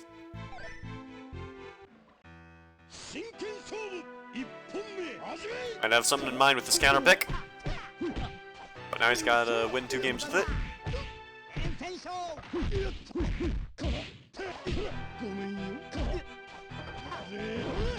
Alright.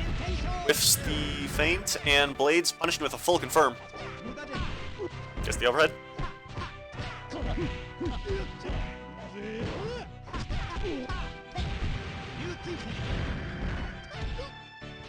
Alright. Play ball on his last shred, and Blades takes it with a charge on block. Good awareness from Blades to backdash for covering all the rolls.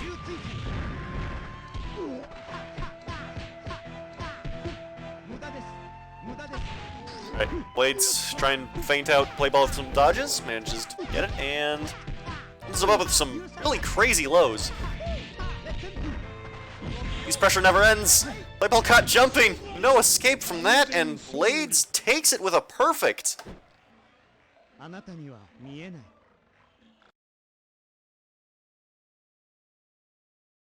was a damn good showing.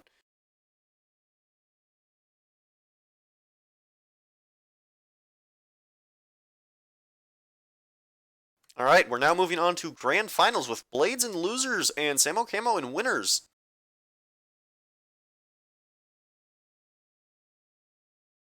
Let's see if Blade can get the run back.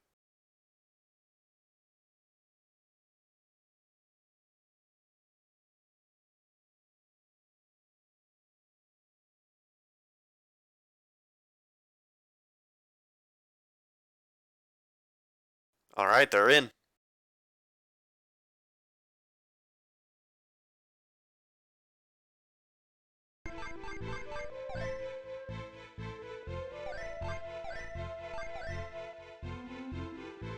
We have another Zantetsu Lee.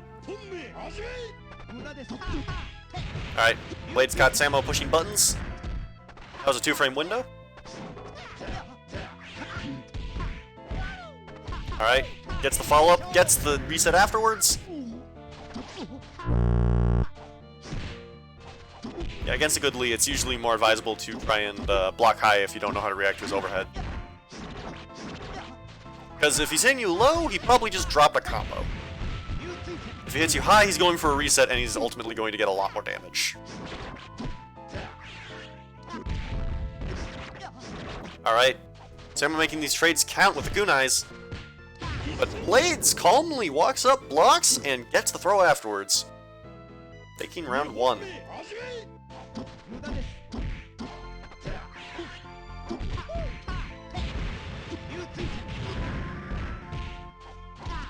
Confirms. Gets the anti-air. Gets the cross under. Samo mashing out of the super though.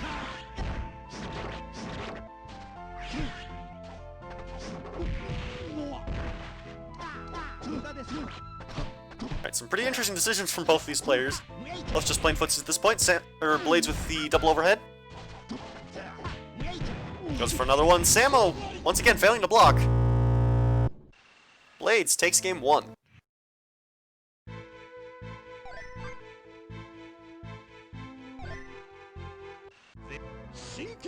Either way, this matchup always goes really quickly, even if Lee's in speed. Because Zantetsu's got really crazy damage, and Speed Lee has really crazy resets. Although that's not to say Zan doesn't have crazy resets, they're just a little less pronounced than Speed Lee's. He just doesn't really need them because he's going to kill you in 2 hits anyways. He just goes for okay. Ooh, a good overhead from Blades right there. Just a follow-up. There's another overhead, but Samo not biting. Ends up trading with Zantetsu's JB and ultimately dies for it. Alright, Samo gets the deflect. Another good tech chase. Yeah, even with a hurt box, even with a slight bit of hurt box extension, Zantetsu's slash is a deceptively good anti-air just because you can cross under the opponent so consistently. Blades whiffing a Fandango, probably misinput. Goes for overhead. Any chip would take this. Samo caught off guard, not mashing this time. Blades takes that by the skin of his teeth. He wants this run back.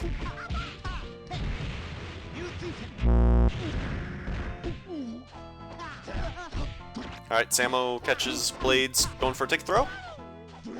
Blocks the overhead.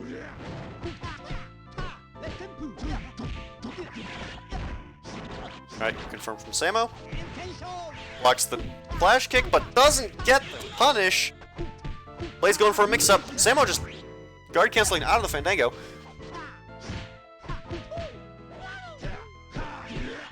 If you didn't know, the first of Fandango is a true high-low if you can manage to force the opponent to block it.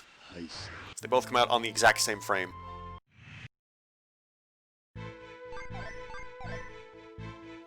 Alright, Blades going speed Zantetsu now.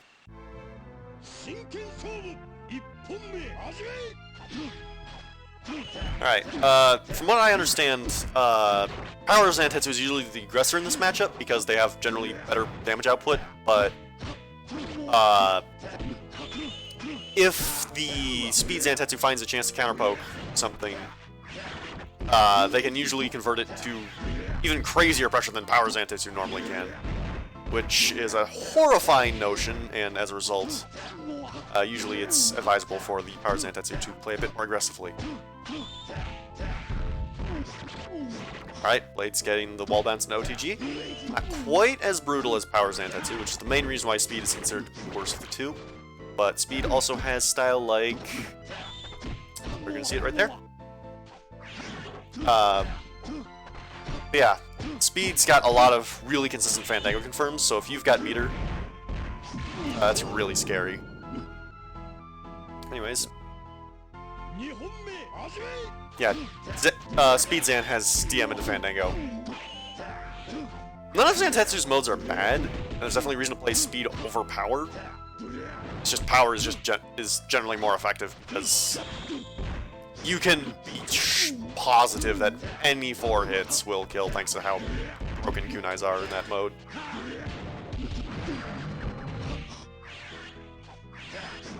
Speed is just a little less consistent, but it does have a lot of boons. Alright. Both of them just throwing out some kunais. Samo going for a pretty committal super. Blades calling it out.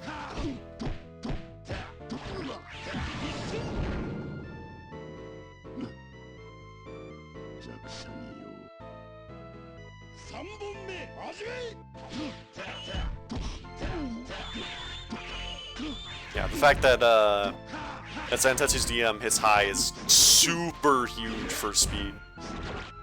But Samo not letting Blades even consider demonstrating it by just stuffing him with all these cross-ups.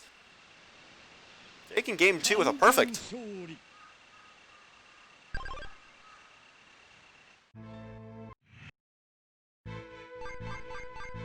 Alright, Blades gotta play a bit more cautiously now. Goes EX a mono. Puts it all on the line instead.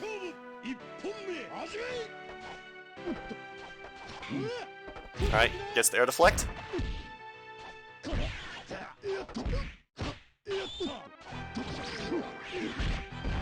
Ooh, the JC actually hit Samo out of the slash. Oh, Blades got stunned. That's gonna kill. Samo is now on tournament point, just like that. Alright, gets the cross up. Gets another one. Goes for 60, gets another cross up, and Blades is stunned. That's going to take it. Samo Camo taking the tournament in quite a convincing manner.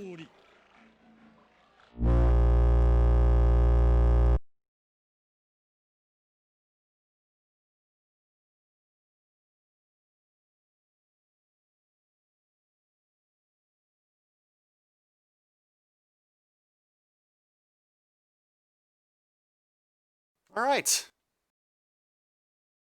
Zan happened. That's what happened. Alright, well. Good job, Samo Camo. Well.